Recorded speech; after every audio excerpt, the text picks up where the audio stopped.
ಕಾಳಿಂಗ ಸರ್ಪದಿಂದ ಸುತ್ತುವರಿದಂತಹ ಅವನನ್ನು ನೋಡಿ ಎಲ್ಲರೂ ಸಹ ದುಃಖಗೊಂಡು ತಾವೂ ಸಹ ಅದರಲ್ಲಿ ಬಿಡಿಸೋದಿಕ್ಕೆ ಅಂತ ನಾವು ಅದರಲ್ಲಿ ಬೀಳೋದು ಅನ್ನುವಂತಹ ನಿರ್ಣಯಕ್ಕೆ ಬಂದ ಬಲರಾಮ ಅವರನ್ನು ತೆಗೆದನ. ಯಾಕೆ? ತಮ್ಮನ ಮಹಿಮೆ ಏನು ಅನ್ನೋದನ್ನ ಅವನು ಚೆನ್ನಾಗಿ ಅರ್ತಿದ್ದ. ಇದೆಲ್ಲ ಪ್ರಕರಣವನ್ನ ನೋಡಿದಾಗ ಕೃಷ್ಣನಿಗೆ ಸ್ವಲ್ಪ ಹಾಗೆ ಇರೋದು ಬೇಡ ಅಂತ ಅನ್ನಿಸ್ತು. ಯಾಕೆ ಅಂದ್ರೆ ಎಲ್ಲರೂ ನನ್ನನ್ನೇ ನಂಬಿಬಿಟ್ಟಿದ್ದಾರೆ, ಇವರಿಗೆ ನಾನಲ್ಲದೆ ಇನ್ಯಾರೂ ಸಹ ಆಶ್ರಯವಿಲ್ಲ. ಹಾಗೆ ಆ ಮಕ್ಕಳು, ಸ್ತ್ರೀಯರು ಎಲ್ಲರೂ ಸಹ ತನಗೋಸ್ಕರ ಒದ್ದಾಡ್ತಾ ಇರೋದು, ದುಃಖ ಪಡ್ತಾ ಇರೋದನ್ನು ನೋಡಿ ಆತ ಸಹಜ ರೀತಿಯಲ್ಲಿ ಮನುಷ್ಯರಿಗೆ ಹೇಗೆ ಸ್ವಲ್ಪ ಹೊತ್ತು ಆ ರೀತಿಯಾದಂತಹ ಏನು ನಿಶ್ಚೇಷ್ಟತೆ ಬರುತ್ತೋ ಆ ರೀತಿಯಾದಂತಹ ಭಾವವನ್ನ ಅನುಭವಿಸಿ ಅದರಿಂದ ಅವನು ಹೊರಗೆ ಬರ್ತಾನೆ. ಹೊರಗೆ ಬರೋದು ಹೇಗೆ ಅಂದ್ರೆ ತನ್ನ ದೇಹವನ್ನ ಬೆಳೆಸಕ್ಕೆ ಹೊರಡ್ತಾನೆ. ಆಗ ಯಾವಾಗ ಅವನು ತನ್ನ ದೇಹವನ್ನು ಬೆಳೆಸನೋ ಅದನ್ನು ಸುತ್ತಿಕೊಂಡಂತಹ ಕಾಳಿಂಗನ ದೇಹ ಪುಡಿಪುಡಿ ಆಗುತ್ತೋ ಎನ್ನುವಂತಹ ಮಟ್ಟಕ್ಕೆ ಬಂದಿತ್ತು. ಆಗ ತಕ್ಷಣ ತನ್ನ ಆ ಬಂಧನ ಹೊಂದಿಕೊಂಡಂತಹ ಆ ಕಾಳಿಂಗ ಕೋಪದಿಂದ ತನ್ನ ಆ ಹೆಡೆಯನ್ನ ಎತ್ತಿ ಅದರಿಂದ ಹೊರಬಂದಂತಹ ವಿಷದ ಉಸಿರುಗಳನ್ನ ಎಲ್ಲ ಕಡೆ ಹರಡ್ತಾ ಕೆಂಪಾದಂತಹ ಕಣ್ಣುಗಳಿಂದ ದೃಷ್ಟಿಯನ್ನು ಪರಮಾತ್ಮನನ್ನ ನೋಡ್ತಾ ನಿಂತ. ಮತ್ತೆ ನೋಡ್ತಾ ನಿಂತ ಅಂದ್ರೆ ಆತನ ಆ ಉದ್ದದ ದೇಹ ಉದ್ದಕ್ಕೆ ನಿಂತಿತ್ತು ಅನ್ನೋದು ತಾತ್ಪರ್ಯ. ಅದು ಹೀಗೆ ಎತ್ತಿಕೊಂಡು ನಿಲ್ಲುತ್ತಲ್ಲ ಆ ರೀತಿ ಆದಂತಹ ತನ್ನ ಎರಡು ನಾಲಿಗೆಯಿಂದ ಎರಡು ಕಡೆ ಬಾಯಿಯ ತುದಿಯನ್ನ ನೆಕ್ಕಿಕೊಳ್ತಾ ಅತ್ಯಂತ ಭಯಂಕರವಾದಂತಹ ವಿಷದಿಂದ ಬೆಂಕಿಯನ್ನೇ ಇಸ್ತಾ ಇದೆಯೋ ಎನ್ನುವಂತಹ ದೃಷ್ಟಿಯನ್ನು ಹೊಂದಿದಂತಹ ಆ ಸರ್ಪ ಹೀಗೆ ಇವನು ಆಟ ಆಡ್ತಾ ಇರೋದನ್ನ ನೋಡಿ ಅವನನ್ನ ಆವರಿಸ್ಕೊಳ್ಳೋದಕ್ಕೆ ಮತ್ತೆ ಅವನನ್ನ ಆಕ್ರಮಿಸ್ಕೊಳ್ಳೋದಕ್ಕೆ ಪ್ರಯತ್ನ ಪಡ್ತಾ ಇದ್ದ. ಇವನು ಸಹ ಹೇಗೆ ಗರುಡ ಹಾವನ್ನು ಹಿಡಿಯೋದಕ್ಕೆ ಹೇಗೆ ಪ್ರಯತ್ನ ಪಡ್ತಾ ಇರ್ತಾನೋ ಹಾಗೆ ಇವನು ಸಹ ಸುತ್ತಿ ಆಡ್ತಾ ಇದ್ದ ಕೃಷ್ಣನು. ಇವನು ಸಹ ಆ ಸಂದರ್ಭದಲ್ಲಿಯೇ ಅವನನ್ನು ಹಿಡಿಯೋದು ಹೇಗೆ ಎನ್ನುವಂತಹ ಸಮಯವನ್ನ ನಿರೀಕ್ಷೆಯನ್ನ ಮಾಡ್ತಾ ಇದ್ದ. ಹೀಗೆ ಸುತ್ತಾ ಇದ್ದ ಹಾಗೆ ಆತನ ಆ ದೇಹದ ಶಕ್ತಿ ಕುಗ್ತಾ ಬಂತು. ಆಗ ಆತ ಬಗ್ಗಿಸಿ ಆತನ ತಲೆಯ ಮೇಲೆ ಹತ್ತಿಕೊಂಡು ನಿಂತ ಕೃಷ್ಣ. ಆ ತಲೆಯ ಮೇಲೆ ಇರುವಂತಹ ರತ್ನಗಳ ಕಾಂತಿ ಆತನ ಪಾದಗಳಿಗೆ ಸೇರಿ ಆತನ ಪಾದ ಕಮಲದ ಕಾಂತಿ ಇನ್ನೂ ಸಹ ಹೆಚ್ಚಾಗಿ ಅಂತಹ ಅವನ ಹೆಡೆಗಳ ಮೇಲೆ ಕೃಷ್ಣ ನರ್ತನ ಮಾಡೋದಕ್ಕೆ ಶುರು ಮಾಡಿದ. ಯಾಕೆಂದ್ರೆ ಅವನು ಎಲ್ಲ ವಿದ್ಯೆಯನ್ನು ಬಲ್ಲವನು, ಆದ್ದರಿಂದ ಅವನು ನರ್ತನ ಮಾಡೋದಕ್ಕೆ ಶುರು ಮಾಡಿದ. ಅವನ ನರ್ತನವನ್ನು ನೋಡಿ ಅವನಿಗೆ ಆ ನರ್ತನಕ್ಕೆ ಸರಿಯಾದ ರೀತಿಯಲ್ಲಿ ಹಿಮ್ಮೇಳವನ್ನ ತಗೊಂಡು ಬಂದ್ರು ಗಂಧರ್ವರು, ಸಿದ್ಧರು, ದೇವತೆಗಳು, ಚಾರಣರು, ಅಪ್ಸರೆಯರು ಎಲ್ಲರೂ ಸಹ ಅವರವರ ಇದನ್ನ ವಾದ್ಯಗಳನ್ನ ತೆಗೆದುಕೊಂಡು ಬಂದು ಅವನ ನಾಟ್ಯಕ್ಕೆ ಯೋಗ್ಯ ರೀತಿಯಲ್ಲಿ ಅದನ್ನು ಸಹ ನುಡಿಸೋದಕ್ಕೆ ಶುರು ಮಾಡಿದ್ರು. ಅಷ್ಟೆಲ್ಲ ಹೂವನ್ನ ಸುರಿಸ್ತಾ ಇದ್ದಾರೆ, ಸ್ತುತಿಗಳನ್ನ ಮಾಡ್ತಾ ಇದ್ದಾರೆ. ಹೀಗೆ ಎಲ್ಲರೂ ಅಲ್ಲಿಗೆ ಕೃಷ್ಣನ ಹತ್ತಿರ ಬಂದರು. ಇವನು ಯಾವ ತಲೆಯನ್ನ ಎಚ್ಚುತ್ತಾನೋ, ಕಾಳಿಂಗ ಹೆಡೆಯನ್ನ ಎಚ್ಚುತ್ತಾನೋ ಆ ತಲೆಯನ್ನ ಇವನು ತನ್ನ ಹೆಜ್ಜೆಗಳ ಇಡುವಿಕೆಯಿಂದ ಅದನ್ನ ಮತ್ತೆ ಬಗ್ಗಿಸ್ತಾ ಇದ್ದ. ಹೆಡೆ ಮೇಲೆ ಕಾಲಿಟ್ಟ ತಕ್ಷಣ ಇನ್ನೊಂದು ಹೆಡೆ ಹಚ್ತಾ ಇದ್ದ, ಅದನ್ನು ಸಹ ಬಗ್ಗಿಸ್ತಾ ಇದ್ದ. ಹೀಗೆ ಆ 100 ಹೆಡೆಗಳಿರುವಂತಹ ಆತನ ತಲೆಯ ಮೇಲೆ ಇವನು ನರ್ತನ ಮಾಡೋದಕ್ಕೆ ಶುರು ಮಾಡಿದ. ತನ್ನ ಪಾದಗಳ ಹೊಡೆತದಿಂದ ಆತನನ್ನ ಇನ್ನೇನು ಜೀವನ ಮುಗಿಯಿತು ಎನ್ನುವಂತಹ ಮಟ್ಟಕ್ಕೆ ತಂದ. ಅವನ ಬಾಯಿಯಿಂದ ಮೂಗಿನಿಂದ ಎಲ್ಲ ರಕ್ತ ಸುರಿಯೋದಕ್ಕೆ ಶುರುವಾಯಿತು. ಆತನೇ ತಡಿಲಾರದೆ ಅವನು ಎಚ್ಚರ ತಪ್ಪಿ ಬಿಟ್ಟ. ಮತ್ತೆ ಸ್ವಲ್ಪ ಹೊತ್ತಾದಾಗ ಮತ್ತೆ ಎಚ್ಚರಗೊಂಡು ಅವನೇನು ಕಡಿಮೆ ಇಲ್ಲ, ಕಾಳಿಂಗ ಏನು ಕಡಿಮೆ ಸಾಮರ್ಥ್ಯ ಏನಲ್ಲ. ಅವನು ತನ್ನ ಕಣ್ಣಿನಿಂದಲೂ ಸಹ ವಿಷವನ್ನ ಹೊರಗೆ ಹಾಕ್ತಾನೆ. ಜೋರಾಗಿ ತನ್ನ ಉಸಿರನ್ನ ಹೊರಗೆ ಬಿಡ್ತಾ ಇದ್ದಾನೆ. ಆದರೆ ಯಾವ ತಲೆಯನ್ನ ಮತ್ತೆ ಎಚ್ಚುತ್ತಾನೋ ಅದರ ಮೇಲಿಂದ ತನ್ನ ಕಾಲನ್ನ ಇಡ್ತಾ ಇದ್ದಾನೆ ಪರಮಾತ್ಮ. ಅದನ್ನೇ ನಾಟ್ಯದ ಮೂಲಕವೇ ಅವನ ಹೆಡೆಗಳನ್ನ ಬಗ್ಗಿಸ್ತಾ ಪುರಾಣ ಪುರುಷೋತ್ತಮನಾದಂತಹ ಆ ಭಗವಂತನ ಪರಮಾತ್ಮನ ಆ ಪಾದಗಳಲ್ಲಿ ಆತನ ರಕ್ತದ ಬಿಂದುಗಳೆಲ್ಲವೂ ಸಹ ಸೇರಿಕೊಂಡಾಗ ಹೇಗೆ ಕಾಣಿಸ್ತಿತ್ತು ಅಂದ್ರೆ ಎಲ್ಲರೂ ಕೆಂಪಾದ ಹೂವುಗಳಿಂದ ಅವನ ಪಾದಗಳಿಗೆ ಪೂಜೆ ಮಾಡ್ತಾ ಇದ್ದಾರೋ ಎನ್ನುವ ಹಾಗೆ ಆಗ್ತಿತ್ತು. ಈ ರೀತಿಯಾದಂತಹ ಯಾರು ಇಲ್ಲಿವರೆಗೂ ಮಾಡದೇ ಇರುವಂತಹ ಆ ನೃತ್ಯ ತಾಂಡವ ನೃತ್ಯದ ಯಾತನೆಯನ್ನು ಅನುಭವಿಸಿಬಿಟ್ಟ ಕಾಳಿಂಗ. ಆ ಹೆಡೆಯ ಛತ್ರದ ರೂಪದಲ್ಲಿರುವಂತಹ ಹೆಡೆ ಎಲ್ಲವೂ ಸಹ ನುಚ್ಚು ನೂರಾಗಿ ಬಿಡ್ತು. ಮುಖಗಳಿಂದೆಲ್ಲ ಜೋತದ ವಮನವಾಗ್ತಾ ಇದೆ. ದೇಹವೆಲ್ಲವೂ ಸಹ ನಜ್ಜುಗುಜ್ಜಾಗಿ ಬಿಟ್ಟಿದೆ. ಆಗ ಪರಮಾತ್ಮನಾದ ಜಗತ್ತಿಗೆ ಗುರುವಾಗಿರುವಂತಹ ಪರಮಾತ್ಮನ ನಾರಾಯಣನ ಸ್ಮರಣೆಯನ್ನ ಮಾಡಬೇಕು ಎನ್ನುವ ಭಾವ ಅವನಿಗೆ ಉಂಟಾಯಿತು. ಅವನ ಮನಸ್ಸಿನಿಂದಲೇ ಪರಮಾತ್ಮನಿಗೆ ಶರಣಾದ. ಯಾಕೆ ಅವನಿಗೆ ಕೃಷ್ಣನ ಭಾರ ಹೊತ್ಕೊಳಕ್ಕಾಗಲಿಲ್ವೇ? ಆ ಪುಟ್ಟ ಮಗುವಿನ ಭಾರ ಅಂದರೆ ಇಡೀ ಜಗತ್ತೇ ಅವನ ಉದರದಲ್ಲಿ ಇರುವಾಗ ಅಂತಹ ಕೃಷ್ಣ ಅವನ ತಲೆ ಮೇಲಿದ್ದಾನೆ ಅಂದ್ರೆ ಆ ವಿಶ್ವವನ್ನೇ ಇವನು ಹೊತ್ಕೊಂಡ ಹಾಗಾಗಿ ಅದರ ಭಾರವನ್ನ ತಡೆಯಕ್ಕೆ ಆಗದೆ ಅವನ ಹೆಡೆಗಳೆಲ್ಲವೂ ಸಹ ಪರಮಾತ್ಮನ ಹಿಮ್ಮಡಿಯ ಹೊಡೆತಕ್ಕೆ ಸಿಕ್ಕಿ ಅತ್ಯಂತ ಚೂರು ಚೂರಾಗುವಂತಹ ಪರಿಸ್ಥಿತಿಯನ್ನ ಹೊಂದಿಬಿಡ್ತು.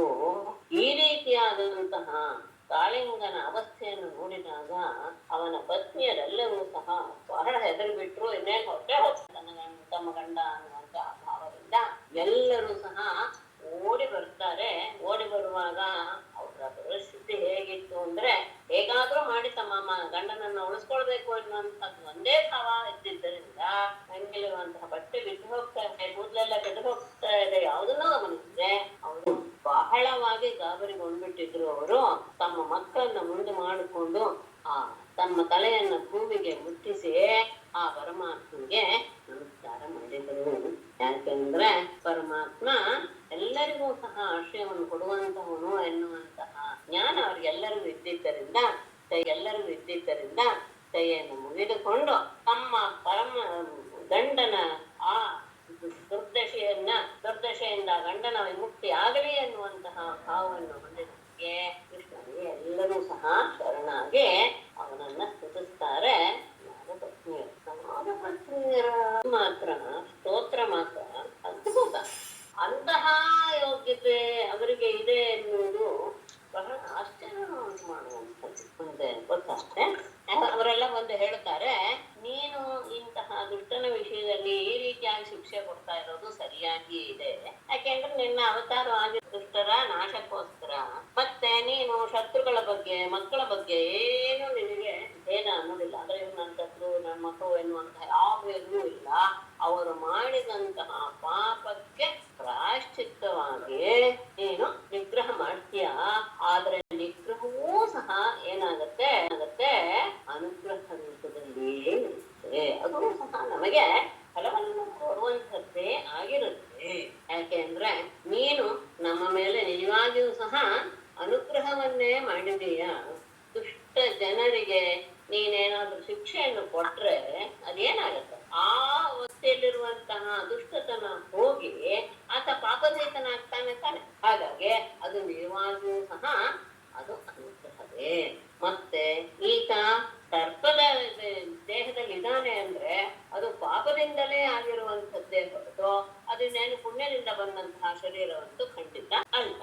ಹಾಗಾಗಿ ಅಂತಹ ಅವನ ವಿಷಯದಲ್ಲಿ, ಸರ್ಪದ ವಿಷಯದಲ್ಲಿ ನೀನು ಈ ರೀತಿಯಾಗಿ ಕ್ರೋಧವನ್ನು ತೋರಿಸ್ತಾ ಇದೀಯಲ್ಲ, ಅದು ನಿಜವಾಗಿಯೂ ಸಹ ಅನುಗ್ರಹವೇ ಅಂತಾನೆ ಸಾಧಿಸುತ್ತದೆ. ಮಾತು ಅದ್ಭುತವಾಗಿದೆ. ಪರಾವರತಿಜ್ಞಾಯ ಸರ್ವಾಧ್ಯಕ್ಷಾಯ ತೇ ನಮಃ ಅವಿಶ್ವಾಯ ಚ ವಿಶ್ವಾಯ ತದ್ರಷ್ಟ್ರೇಸ್ಯ ಚ ಹೇತವೇ. ಪರಾವರಗತಿಜ್ಞಾಯ ಸರ್ವಾಧ್ಯಕ್ಷಾಯ ಅವಿಶ್ವಾಯ ಚ ವಿಶ್ವಾಯ ತದ್ರಷ್ಟ್ರೇ ಅಸ್ಯ ಹೇತವೇ ಚ ತೇ ನಮಃ.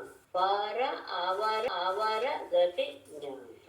ಪರ ಅಂದ್ರೆ ಸ್ಥೂಲ, ಅವರ ಅಂದ್ರೆ ಸೂಕ್ಷ್ಮ. ಈ ಎಲ್ಲ ಸ್ಥೂಲ ಸೂಕ್ಷ್ಮ ವಸ್ತುಗಳ ಗತಿ ಅಂದರೆ ಅದರ ವ್ಯವಹಾರ ಅಥವಾ ಸ್ಥಿತಿ ಇದನ್ನೆಲ್ಲವನ್ನೂ ಸಹ ತಿಳಿದವನು. ಸ್ಥೂಲ ಸೂಕ್ಷ್ಮ ವಸ್ತುಗಳ ಗತಿಯನ್ನು ಅರಿತವನು. ಸರ್ವಾಧ್ಯಕ್ಷಾಯ, ಎಲ್ಲರಲ್ಲಿಯೂ ಅಂತರ್ಯಾಮಿಯಾಗಿ ಇರುವವನು, ಎಲ್ಲರಿಗೂ ಸಾಕ್ಷಿ ರೂಪದಲ್ಲಿ ಇರುವವನು, ಎಲ್ಲರಲ್ಲಿಯೂ. ಅವಿಶ್ವಾಯ, ಪ್ರಪಂಚ ರಹಿತನು, ಆದರೆ ವಿಶ್ವಾಯ ಪ್ರಪಂಚ ರೂಪನೂ ಸಹ. ಇದೆರಡಕ್ಕೂ ಸಹ ತದ್ದ್ರಷ್ಟೇನು, ಅವಿಶ್ವ ಅಂತ ಹೇಳೋದಕ್ಕೂ ನೀನೇ ಸಾಕ್ಷಿ, ವಿಶ್ವ ಅನ್ನೋದಕ್ಕೂ ನೀನೇ ಸಾಕ್ಷಿ. ಇದನ್ನ ಅಧ್ಯಾಸ ಅಪವಾದ ಎನ್ನುವ ಶಬ್ದದಿಂದ ಕರೀತಾರೆ. ಅದನ್ನ ನಾನು ತಿಳಿಸ್ತೇನೆ. ಅಂತಹ ಅವುಗಳಿಗೆ, ಅವೆರಡಕ್ಕೂ ಸಹ ಪ್ರಪಂಚರಹಿತನೂ ನೀನೇ, ಪ್ರಪಂಚ ಸ್ವರೂಪನೂ ನೀನೇ ಎನ್ನುವಂತಹ ಅಧ್ಯಾಸ ಅಪವಾದಗಳಿಗೆ ನೀನು ಸಾಕ್ಷಿಯಾಗಿದೆಯಾ? ಮತ್ತೆ ತದ್ರಷ್ಟ್ರೆ ಅಂದ್ರೆ ಸಾಕ್ಷಿ ರೂಪದಲ್ಲಿದೆಯಾ? ಅಸ್ಯ ಚ ಹೇತವೇ, ಇದಕ್ಕೆ ನಿಮಿತ್ತ ರೂಪನೂ ಆಗಿರುವಂತಹ, ಕಾರಣೀಭೂತನಾದವನೂ ಆಗಿರುವಂತಹ ತೇ ನಮಃ, ನಿನಗೆ ನಮಸ್ಕಾರ. ಗತಿಗಳೇನಿದೆ, ಯಾವ ಯಾವ ವಸ್ತುಗಳಿಗೆ ಸ್ಥೂಲವಾದದ್ದು ಸೂಕ್ಷ್ಮವಾದ ಪ್ರತಿಯೊಂದು ವಸ್ತುಗಳ ಗತಿ ಅಂದ್ರೆ ಅವುಗಳು ಹೇಗೆ ವ್ಯವಹಾರ ಮಾಡುತ್ತೆ, ಹೇಗಿರುತ್ತೆ, ಪ್ರತಿಯೊಂದನ್ನು ಅರ್ಥವನ್ನು. ಅಷ್ಟೇ ಅಲ್ಲ, ಎಲ್ಲರಲ್ಲಿಯೂ ಅಂತರ್ಯಾಮಿ ಸ್ವರೂಪನಾಗಿರುವವನು, ವಿಶ್ವ ಸ್ವರೂಪನೂ ನೀನೆ, ವಿಶ್ವರಹಿತನೂ ನೀನೆ, ಮತ್ತೆ ಅದೆರಡಕ್ಕೂ ಸಹ ಸಾಕ್ಷಿಭೂತನಾದವನು ನೀನೆ, ಮತ್ತೆ ಇದೆಲ್ಲದಕ್ಕೂ ಕಾರಣೀಭೂತನಾದಂತಹ ನಿನಗೆ ಅನ್ನೋದು ಸ್ಥೂಲವಾದ ಅದರ ಬಗ್ಗೆ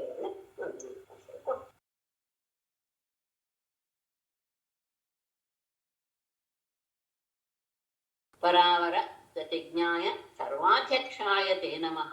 ಅವಿಶ್ವಾಯ ಚ ವಿಶ್ವಾಯ ತದ್ರಷ್ಟ್ರೆ ಅಸ್ಯ ಚ ಹೇತವೇ. ಪರ ಅವರ ಗತಿಜ್ಞಾನ, ಇದಷ್ಟು ಅರ್ಥ ಹೇಳಿ ಆಗಿದೆ. ವಿಶೇಷವಾದಂತಹ ವಿಷಯವನ್ನ ಇಲ್ಲಿ ಹೇಳಕ್ಕೆ ಹೊರಟಿದೆ. ಸ್ಥೂಲ ಸೂಕ್ಷ್ಮ ಇವುಗಳ ಎಲ್ಲ, ಅದು ಸ್ಥೂಲವಾಗಿರ್ಬಹುದು ಅಥವಾ ಸೂಕ್ಷ್ಮವಾಗಿರ್ಬಹುದು, ಎಲ್ಲ ವಸ್ತುಗಳ ಒಂದು ವ್ಯವಹಾರ ಅಥವಾ ಇರುವಿಕೆ, ಗತಿ, ಇದನ್ನ ಚೆನ್ನಾಗಿ ಅರಿತವನು ನೀನೆ. ಸರ್ವ ಅಧ್ಯಕ್ಷ, ಎಲ್ಲದಕ್ಕೂ ಸಾಕ್ಷಿ ರೂಪವಾಗಿ ಇದೆಯಾ. ಮತ್ತೆ ಅವಿಶ್ವಾಯ, ನೀನು ವಿಶ್ವರೂಪನಲ್ಲ. ಯಾಕೆ ಅಂತ ಹೇಳಿದ್ರೆ, ಪರಮಾತ್ಮನನ್ನ ತಿಳಿಸಿಕೊಡುವಂತಹ ಶ್ರುತಿಯು ಅಂದ್ರೆ ಎಲ್ಲವನ್ನೂ ವರ್ಣಿಸ್ತಾ ಬರುತ್ತೆ ಜಗತ್ತನ್ನೆಲ್ಲ, ಆದ್ರೆ ಇದ್ಯಾವುದೂ ಸಹ ಪರಮಾತ್ಮ ಅಲ್ಲ ಎನ್ನುವಂತಹ ಶಬ್ದದಿಂದಲೇ ನೇತಿ ನೇತಿ ನೇತಿ ಅಂತಾನೆ ಹೇಳುತ್ತೆ. ಹಾಗಾಗಿ ನಮ್ಗೆ ಗೊತ್ತಾಗ್ತಾ ಇದೆ ಅವನು ಅವಿಶ್ವ ಅಂತ. ಆದರೆ ವಿಶ್ವಾಯ, ವಿಶ್ವ ಸ್ವರೂಪನ ಆಗಿದ್ಯಾ. ನೀನು ವಿಶ್ವವಲ್ಲ, ಹೌದು, ಆದ್ರೆ ವಿಶ್ವದ ಸ್ವರೂಪವೂ ಸಹ ನೀನೆ. ಯಾಕೆಂದ್ರೆ ಪ್ರಪಂಚ ಎನ್ನುವುದು ಅವನಲ್ಲಿಯೇ ಕಲ್ಪಿತವಾಗ್ಬಿಟ್ಟಿರೋದ್ರಿಂದ ಪರಮಾತ್ಮನೇ ಪ್ರಪಂಚದ ರೂಪದಲ್ಲಿ ಬದಲಾವಣೆ ಹೊಂದಿದ್ದಾನೆ. ಹೇಗೆ ರಜ್ಜು ಸರ್ಪ ರೂಪದಲ್ಲಿ ಬದಲಾವಣೆ ಅಂದ್ರೆ ನಮಗೆ ಅನುಭವಕ್ಕೆ ಕಾರಣವಾಗುತ್ತೋ ಆ ರೀತಿಯಾಗಿ ಇದನ್ನ ವಿವರ್ತ ಅಂತ ಕರೀತಾರೆ. ಪರಮಾತ್ಮನೇ ಪ್ರಪಂಚದ ರೂಪದಲ್ಲಿ ನಮಗೆ ಕಾಣಿಸ್ತಾ ಇದ್ದಾನೆ. ಈಗ ಯಾವಾಗ ಜ್ಞಾನ ಬಂತೋ ಅಂದ್ರೆ ಆತ್ಮದ ಸ್ವರೂಪ ಅರಿವಾಯ್ತೋ, ಈ ಜಗತ್ತಲ್ಲದೆ ಇರುವಂತಹ ಪರಮಾತ್ಮನ ಸ್ವರೂಪ ಇದು ಎನ್ನುವಂತಹ ಅರಿವಾಗುತ್ತೆ. ಇದು ನಾನು ಹೇಳಿದ ಹೇಗೆ ಹೋಗಬೇಕು ಅನ್ನುವಂತಹ ವಿಷಯವನ್ನು ಮಾತ್ರ ನಾನು ತಿಳಿಸ್ಕೊಳ್ತಾ ಇದ್ದೀನಿ ಅಷ್ಟೇ. ಆಮೇಲೆ ಅವೆರಡು ಹೇಗೆ ಅಂತ ಹೇಳಿದ್ರೆ, ಮೊದಲನೇದು ಅಂದ್ರೆ ವಿಶ್ವ ಅವನು ಅಂತ ಅನ್ನುವಾಗ ಏನಾಗುತ್ತೆ, ಅಧ್ಯಾಸ ಅಂತ ಅನಿಸ್ಕೊಳುತ್ತೆ. ಅಧ್ಯಾಸ ಅಂದ್ರೆ ಏನು? ಆ ರೀತಿಯ ಪ್ರಪಂಚ ನಮ್ಗೆ ಕಾಣಿಸ್ತಾ ಇದೆ ಅಂತ ಹೇಳಿದ್ರೆ ಏನರ್ಥ? ಅಲ್ಲಿ ನಮ್ಗೆ ಅವಿದ್ಯೆ, ಅಜ್ಞಾನ ಇದೆ ಅಂತ. ಅಂದ್ರೆ ಈ ಪ್ರಪಂಚ ರೂಪವಾಗಿ ಕಾಣಿಸ್ತಾ ಇದೆ ಅಂದ್ರೆ ಪ್ರಪಂಚ ಸತ್ಯ ಅಂತ ಅರಿವು ನಮ್ಗೆ ಜ್ಞಾನ ಬರ್ತಾ ಇದೆ ಅಂದ್ರೆ ನಮ್ಮಲ್ಲಿರುವ ಅಜ್ಞಾನ ಅದಕ್ಕೆ ಕಾರಣ. ಯಾವಾಗ ನಿಜವಾದ ಸ್ವರೂಪ ಗೊತ್ತಾಗುತ್ತೋ, ಹಗ್ಗವನ್ನ ನೋಡಿ ನಾವು ಹಾವು ಎನ್ನುವಂತಹ ಭ್ರಾಂತಿಯನ್ನು ಹೊಂದುತ್ತೀವಿ ಅಂದ್ರೆ ಭ್ರಾಂತಿ ಅಲ್ಲ ಆ ಸಂದರ್ಭದಲ್ಲಿ, ನಪ್ಕರಿ ಅದು ಆಮೇಲೆ ಭ್ರಾಂತಿ ಎನ್ನುವಂತಹ ಜ್ಞಾನ ಬರುತ್ತೆ. ಆ ಸಂದರ್ಭದಲ್ಲಿ ಅದು ನಮಗೆ ಹಾವೇನೆ. ಹಾವು ಜ್ಞಾನ ಬರ್ತಾ ಇದೆ ಅಂತ ಹೇಳಿದ್ರೆ ನಮಗೆ ಅಲ್ಲಿ ಅದರ ಬಗ್ಗೆ ಸರಿಯಾದ ಜ್ಞಾನ ಇಲ್ಲ ಅಂತ. ಯಾವುದೋ ಬೆಳಕಿನ ಒಂದಿದೆ ಆದ್ರೆ ಸರಿಯಾದ ಜ್ಞಾನ ಇಲ್ಲ ಅಂದ್ರೆ ಅವಿದ್ಯೆ ಅಥವಾ ಅಜ್ಞಾನ ಕಾರಣ.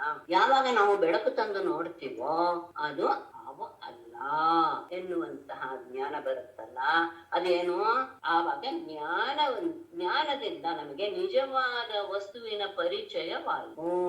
ಹಾಗಾಗಿ ಮೊದಲನೆಯ ಹಾವು ಎನ್ನುವಂತಹ ಜ್ಞಾನವನ್ನ ದೂರ ಮಾಡಿ ನಾವು ಇದು ಹಗ್ಗ ಎನ್ನುವ ಜ್ಞಾನವನ್ನು ಪಡ್ಕೊಳ್ತೇವೆ. ಒಂದು ಅವಿದ್ಯೆಯಿಂದ ಆ ರೀತಿಯಾದಂತಹ ಭ್ರಮೆ ಬಂತು, ಅದು ಹೋದ ತಕ್ಷಣ ವಿದ್ಯೆಯಿಂದ ನಮಗೆ ನಿಜವಾದ ವಸ್ತುವಿನ ಅಥವಾ ನಿಜವಾದ ಆತ್ಮದ ಸ್ವರೂಪದ ಈ ರೀತಿಯಾದಂತಹ ಅವಿದ್ಯೆ ಆಗ್ಬೋದು ಅಥವಾ ವಿದ್ಯೆ ಆಗ್ಬೋದು, ಎರಡಕ್ಕೂ ಸಹ ಆಗ್ತಿರ್ಲಿ. ಅವಿದ್ಯೆಯಿಂದ ಬರುವುದು ಅಧ್ಯಾಸ, ವಿದ್ಯೆಯಿಂದ ಬರುವುದು ಅಪವಾದ. ಅಪವಾದ ಅಂದ್ರೆ ಏನು? ಅದು ಅಲ್ಲ ಅಂತ ನಿರಾಕರಣೆ ಮಾಡಿ ನಿಜವಾದ ಸ್ವರೂಪವನ್ನು ತಿಳಿದುಕೊಳ್ಳೋದು. ಈ ಎರಡಕ್ಕೂ ಸಹ ಅವನೇ ನಿಮಿತ್ತ, ತದ್ರಷ್ಟೇ ಒಂದು. ಇನ್ನೊಂದು ಅವಿಶ್ವ ಶಬ್ದಕ್ಕೆ ನಮ್ಮಲ್ಲಿ ಮೂರು ರೀತಿಯ ಅವಸ್ಥೆಗಳನ್ನ ನಾವು ವಿಶ್ವ, ತೇಜಸ, ಪ್ರಾಜ್ಞಾ ಅಂತ ಕರಿತೀವಿ. ಇವನು ಈಗ ವಿದ್ಯೆಯಿಂದ ಬರುವುದು ಏನೋ ಅಪವಾದ, ಅವಿದ್ಯೆ ಅಜ್ಞಾನದಿಂದ ಬರುವುದು ಅಧ್ಯಾಸ ಅಂತ ಹೇಳಿದ್ರಲ್ಲ. ಇವಾಗ ಉದಾಹರಣೆಗೆ ಈಗ ರಜ್ಜು ಸರ್ಪ ತಗೊಂಡಾಗ ನಾವು ಹಗ್ಗವನ್ನ ಹಾವು ತಿಳ್ಕೊಳ್ಳೋದು ಹಾಗಾದ್ರೆ ಅಧ್ಯಾಸ ಅನ್ನೋದು. ಆಮೇಲೆ ಈಗ ಅಪವಾದಕ್ಕೆ ಏನಾದ್ರು ಒಂಚೂರು ಹೇಳ್ತೀರಾ? ಯಾವಾಗ ನಮಗೆ ಬೆಳಕು ತಗೊಂಬಂದು ನಾವು ನೋಡಿದ ತಕ್ಷಣ ಅದು ಹಾವು ಅಲ್ಲ ಅನ್ನೋದು ಗೊತ್ತಾಗುತ್ತೆ ತಾನೆ, ಅದೇ ಅಪವಾದ. ಅಪವಾದ ಅಂದ್ರೇನು? ಅದು ಅಲ್ಲ ಎನ್ನುವ ಜ್ಞಾನ ಬಂತು, ಹಾವಲ್ಲ ಎನ್ನುವ ಜ್ಞಾನ ಬಂತು. ಅಥವಾ ಅಧ್ಯಾಸ ಹೇಗೇನ್ ಅದನ್ನ ಹಗ್ಗ ಅಲ್ಲ ಇದು ಹಾವು ಅಂತ ಭಾವಿಸ್ಕೊಳ್ಳೋದು ಅಪವಾದನ? ಅಪವಾದ ಅಂದರೆ ನಿಜವಾದ ವಸ್ತುವಿನ ಅರಿವಾಗುವುದು ಅಪವಾದ. ಅದೇ ಮೇಡಮ್ ನಾನು ಹೇಳಿದ್ದೆ, ಹಗ್ಗನ ಹಾವು ಅಂತ ತಿಳ್ಕೊಳ್ಳೋದು ಅಧ್ಯಾಸ, ಏನ್ ನಿಜವಾದ ಬೆಳಕಿನಲ್ಲಿ ಅದ್ ಹಗ್ಗನೇ ಅಂತ ತಿಳ್ಕೊಳ್ಳೋದು. ಹಗ್ಗವನ್ನ ಹಾವು ಅಂತ ತಿಳ್ಕೊಳ್ಳೋದು ಅಧ್ಯಾಸ ಅಂತ ತಿಳ್ಕೊಳ್ಳೋದು ಅಪವಾದ. ಅದೇ ಅದೇ ಅದೇ ಅದೇ ಕರೆಕ್ಟ್, ಅದನ್ನೇ ನಾನು. ಸರಿ ಮೇಡಮ್, ಸರಿ, ಧನ್ಯವಾದ. ವಿಶ್ವ ಅನ್ನೋದಕ್ಕೆ ಅಂದ್ರೆ ನಮ್ಮಲ್ಲಿ ಅವಸ್ಥೆ ಇದ್ದಾಗ ಜಾಗೃತ ಅವಸ್ಥೆಯಲ್ಲಿ ವಿಶ್ವ ಅಂತ ಅನ್ಸ್ಕೊಳ್ತಾನೆ, ಸ್ವಪ್ನಾವಸ್ಥೆಯಲ್ಲಿ ಗದಸ ಅನ್ಸ್ಕೊಳ್ತಾನೆ ಇತ್ಯಾದಿ ಎಲ್ಲ ನಾವು ವಿವರಣೆ ಕೊಡ್ತೀವಲ್ಲ. ಈ ಮೂರೂ ರೀತಿಯ ಇಲ್ಲದವನು ಅಂತ ಅರ್ಥ. ಆದರೆ ವಿಶ್ವಾಯ ಇದ್ದಾನಲ್ಲ, ಅವನು ಮನುಷ್ಯಸ್ವರೂಪ ಆಗಿದ್ದಾನಂದ್ರೆ ಮಾಯೆಯಿಂದ ಆ ವಿಶ್ವಾದಿ ಅವಸ್ಥೆಗಳನ್ನ ಹೊಂದಿದ್ದಾನೆ. ಮಾಯೆಯಿಂದ ಆದ್ರೆ ಮಾಯೆಯಿಂದ ನಮ್ಮಲ್ಲಿಯೇ ಇರುವಂತಹ ಜೀವಾತ್ಮನಿಗೆ ಆ ರೀತಿ ಅವಸ್ಥೆ ಇದೆ ಅದ ಮಾಯೆಯ ಸತ್ವದಿಂದ.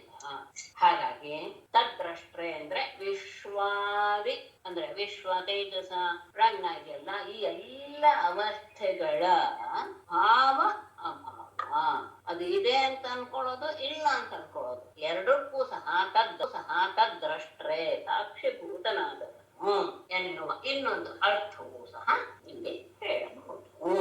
ಎಲ್ಲದಕ್ಕೂ ನಿಮಿತ್ತನಾಗಿದೆಯಾ, ಎಲ್ಲದಕ್ಕೂ ಮತ್ತೆ ಹೇಳ್ತವೆ, ಎಲ್ಲದಕ್ಕೂ ಕಾರಣೀಭೂತನಾಗಿದೆಯಾ ಅಂತಹ ಅಂತ ಗಮನಿಸಿ. ನಾಗಪತ್ನಿಯರು ಹೇಳ್ತಾ ಇರುವಂತಹ ಧ್ವಂಸಸ್ಯ ಜನ್ಮ ಸ್ಥಿತಿ ಸಂಯಮಾನ್ ಪ್ರಭೋ ಗುಣೈರನೇಹೋ ಕೃತ ಕಾಲಶಕ್ತಿ ತದ್ದತ್ ಸ್ವಭಾವಾನ್ ಪ್ರತಿಬೋಧಯನ್ ಸತಃ ಸಮೀಕ್ಷಯಾಮೋಧ ವಿಹಾರ ಇಹಸೇ ಅಸ್ಯ ಪ್ರಭೋ ಅಸ್ಯ ಜನ್ಮ ಸ್ಥಿತಿ ಸಂಯಮಾನ್ ತ್ವಂ ಕಾಲಶಕ್ತಿ ದೃಗ್ ಅನೇಹ ಗುಣೈಃ ಅಕೃತ ಸತಃ ತತ್ತತ್ ಸ್ವಭಾವಾನ್ ಸಮೀಕ್ಷಯಾ ಪ್ರತಿಬೋಧಯನ್ ಅಮೋಘ ವಿಹಾರಃ ಈಹಸೆ.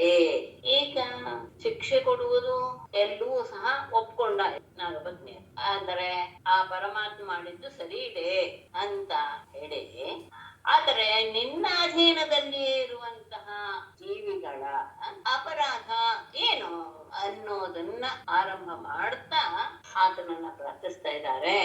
ಪ್ರಭುವೇ, ಅಸ್ಯ ಅಂದ್ರೆ ಈ ಲೋಕದ ಜನ್ಮ ಸ್ಥಿತಿ ಸಂಯಮ, ಸೃಷ್ಟಿ ಸ್ಥಿತಿ ಮತ್ತು ಲಯ ಇವುಗಳನ್ನೆಲ್ಲ ತ್ವಂ ನೀನು ಕಾಲಶಕ್ತಿ ಕಾಲದ ಶಕ್ತಿಯನ್ನ ಸ್ವೀಕಾರ ಮಾಡಿ, ಗುಣೈಹಿ ನಿನ್ನದೇ ಮಾಯಾಶಕ್ತಿಯ ಗುಣಗಳಿಗೆಲ್ಲ ಸತ್ವರದ ಸ್ತಮ ಗುಣಗಳು, ಇವುಗಳಿಂದ ನೀನು ಅನೇಹ ಯಾವ ಚೇಷ್ಟೆ ಇಲ್ಲದೆ ನೀನು ಅಕೃತ ಮಾಡಿದೆ. ಅಷ್ಟೇ ಅಲ್ಲ, ಸತಃ ಇರುವಂತಹ ತತ್ ಸ್ವಭಾವಾನ್ ಆ ಜೀವಿಗಳ ಆ ಸಂಸ್ಕಾರ ರೂಪದಲ್ಲಿ ಇರುವಂತಹ ಆ ವಿಷಯಗಳನ್ನ ಸಮೀಕ್ಷೆಯ ನಿನ್ನ ಯೋಗ್ಯವಾದಂತಹ ದೃಷ್ಟಿಯಿಂದಲೇ ಪ್ರತಿಬೋಧೆಯನ್ನ ಅದನ್ನ ನಮ್ಮಲ್ಲಿ ಪ್ರೇರೇಪಿಸ್ತಾ ಉದ್ಬೋಧನೆಗೊಳಿಸ್ತಾ ಅಮೋಘ ವಿಹಾರ ನೀನು ಯಾವ ರೀತಿಯ ನಿನ್ನ ಮಹಿಮೆ ಅನ್ನೋದು ಯಾವತ್ತೂ ಸಹ ವ್ಯರ್ಥವಾಗದೇ ಇರುವಂತಹದ್ದು ಅಂತಹವನ್ನು ನೀಹಸೆ ನೀನು ಪ್ರಯತ್ನ ಪಡ್ತೀಯ ಅಂದ್ರೆ ಕ್ರೀಡಿಸ್ತಾ ಇದೀಯಾ ಅಂದ್ರೆ ಯದ್ಯಪಿ ನೀನು ಅನೇಹ ನಿಷ್ಕಾಮ, ಆದರೆ ನೀನು ಆ ಕಾಲಶಕ್ತಿಯನ್ನ ಸ್ವೀಕರಿಸಿ ನಿನ್ನ ಆ ಗುಣಗಳಿಂದ ಸತ್ವಾದಿ ಗುಣಗಳಿಂದ ಈ ಲೋಕದ ಎಲ್ಲ ಸೃಷ್ಟಿ ಸ್ಥಿತಿ ಲಯಗಳನ್ನು ನೀನು ಮಾಡ್ತಾ ಇರ್ತೀಯ.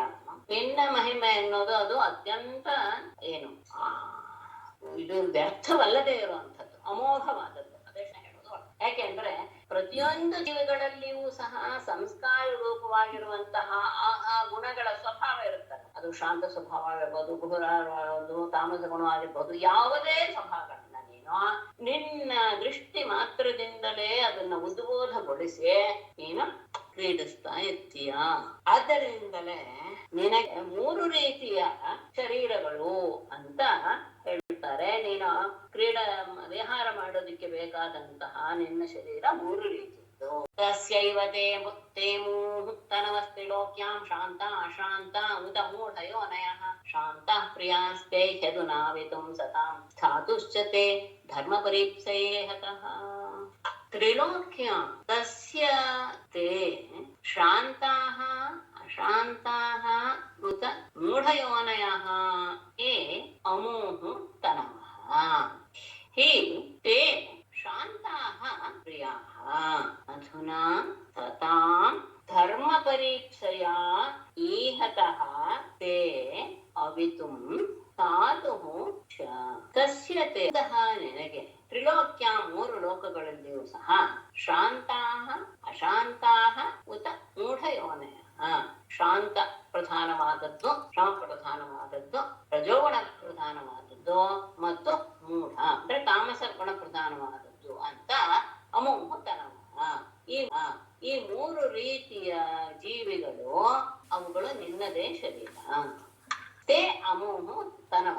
ಅದರಲ್ಲಿ ತೇ ಶಾಂತಾಃ ಪ್ರಿಯಃ, ಅದರಲ್ಲಿ ಸತ್ವಗುಣ ಪ್ರಧಾನವಾದಂತಹ ಶಾಂತವಾದಂತಹ ಜೀವಿಗಳು ನಿನಗೆ ಅತ್ಯಂತ ಪ್ರೀತಿಪಾತ್ರರಾಗಿದ್ದಾರೆ.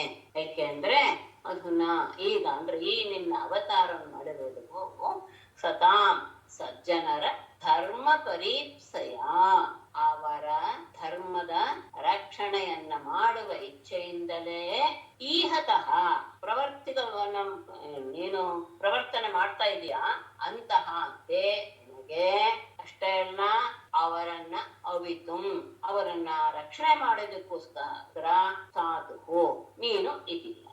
ಇನ್ನ ಇರುವಿಕೆ ಎನ್ನುವುದು ಸಜ್ಜನರ ಆ ಧರ್ಮದ ಸಜ್ಜನರ ರಕ್ಷಣೆ ಮತ್ತು ಧರ್ಮದ ರಕ್ಷಣೆ ಇದನ್ನ ನಿನ್ನಲ್ಲಿ ನೀನು ತೊಡಗಿಸ್ಕೊಂಡಿದ್ಯಾ. ಹಾಗಾಗಿ ಯದ್ಯಪಿ ನಿನಗೆ 3 ರೀತಿಯ ಮೂರ್ತಿಗಳು ಇದ್ದರೂ ಸಹ ತತ್ವಗುಣ ಪ್ರಧಾನವಾದಂತಹ ವ್ಯಕ್ತಿಗಳೇ ನಿನಗೆ ಬಹಳ ಪ್ರೀತಿ ಪಾತ್ರರಾದವರು. ಯಾಕೆಂದ್ರೆ ನಿನ್ನ ಅವತಾರ ಆಗಿರೋದೇ ಅದಕ್ಕೋಸ್ಕರ ಅಂತಂದ್ರೆ ಧರ್ಮದ ರಕ್ಷಣೆ ಮತ್ತು ಸಜ್ಜನರ ರಕ್ಷಣೆ.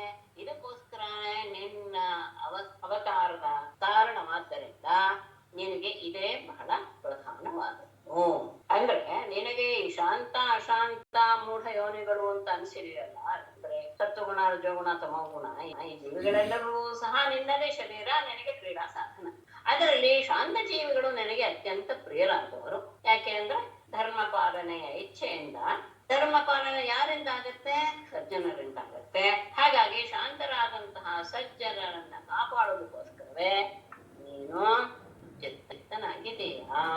ಹಾಗಾಗಿ ಮತ್ತೆ ರಾಜನಾದವನು ಅಥವಾ ಎಲ್ಲರ ಒಡೆಯನಾದವನು ತನ್ನ ಪ್ರಜೆಗಳ ಒಂದು ತಪ್ಪನ್ನ ಕ್ಷಮಿಸಬೇಕಾಗತ್ತೆ. ಅಪರಾಧ ಸಕೃತ್ ಹತ್ರ ಸೋಡವ್ಯ ಸ್ವಪ್ರಜಾಕೃತ ಹಿ ಶಾಂತಾತ್ಮನ್ ಮೂಢಸ್ಯ ತ್ವಾಂ ಅಜಾನತಃ. ಶಾಂತಾತ್ಮನ್ ಭರ್ತ್ರ ಸ್ವಪ್ರಜಾಕೃತಃ ಅಪರಾಧಃ ಸಕೃತ್ ಸೋಢವ್ಯಃ ತ್ವಾಂ ಅಜಾನತಃ ಮೂಢಸ್ಯ ಅಪರಾಧಂ ಅಂತ ಇರ್ತದೆ. ಕ್ಷಂತುಂ ಅರ್ಹಸಿ. ಶಾಂತಾತ್ಮನ್, ಶಾಂತರೇ ಆದ್ರಿಂದ ನೀನು ಶಾಂತ ಸ್ವರೂಪ ಅಂತ. ಶಾಂತ ಸ್ವರೂಪನಾದವನೇ ಭರ್ತ್ರ ಒಡೆಯನಾದವನಿಂದ ಸ್ವಪ್ರಜಾಕೃತ ತಮ್ಮ ಪ್ರಜೆಯಿಂದ ಅಂದ್ರೆ ಜನರಿಂದ ಮಾಡಲ್ಪಟ್ಟಂತಹ ಅಪರಾಧ, ಅಪರಾಧವು ಸಕೃತ್ ಒಮ್ಮೆ ಮೊದಲನೇದಾದಾಗ ಅದನ್ನ ಸೋಡವ್ಯ ಅದನ್ನ ಸಹಿಸಬೇಕು ಅಥವಾ ಕ್ಷಮಿಸಬೇಕು. ತಮ್ಮ ಪ್ರಜೆಗಳು ಮಾಡಿದಂತಹ ಅಪರಾಧವನ್ನ ಮೊದಲನೇ ಅಪರಾಧವಾದಾಗ ಅದನ್ನ ರಾಜನಾದವನು ಅಥವಾ ಒಡೆಯನಾದವನು ಅದನ್ನ ಕ್ಷಮಿಸಬೇಕು. ತ್ವಾಂ ಅಜಾನತಃ ನೀನು ಯಾರು ಎನ್ನುವುದನ್ನ ತಿಳಿಯದೆ ಮಾಡಿರುವಂತಹ ಮೂಢಸ್ಯ, ಮೂಢನಾದಂತಹ ಅಂದ್ರೆ ಆತನ ಯೋನಿ ಆಥರದ್ದು, ಹಾಗೆ ಅಜ್ಞಾನಿಯಾದಂತಹ ಇವನ ಬಗ್ಗೆ ನೀನು ಕ್ಷಂತು ಮಾಡಿಸಿ ಕ್ಷಮೆಯನ್ನ ನೀನು ತೋರಿಸಬೇಕು. ಸೇವಕ ಮಾಡಿದಂತಹ ಅಪರಾಧವನ್ನ ಒಡೆಯ ಒಂದು ಸಲ ಕ್ಷಮಿಸಲೇಬೇಕಾಗತ್ತೆ.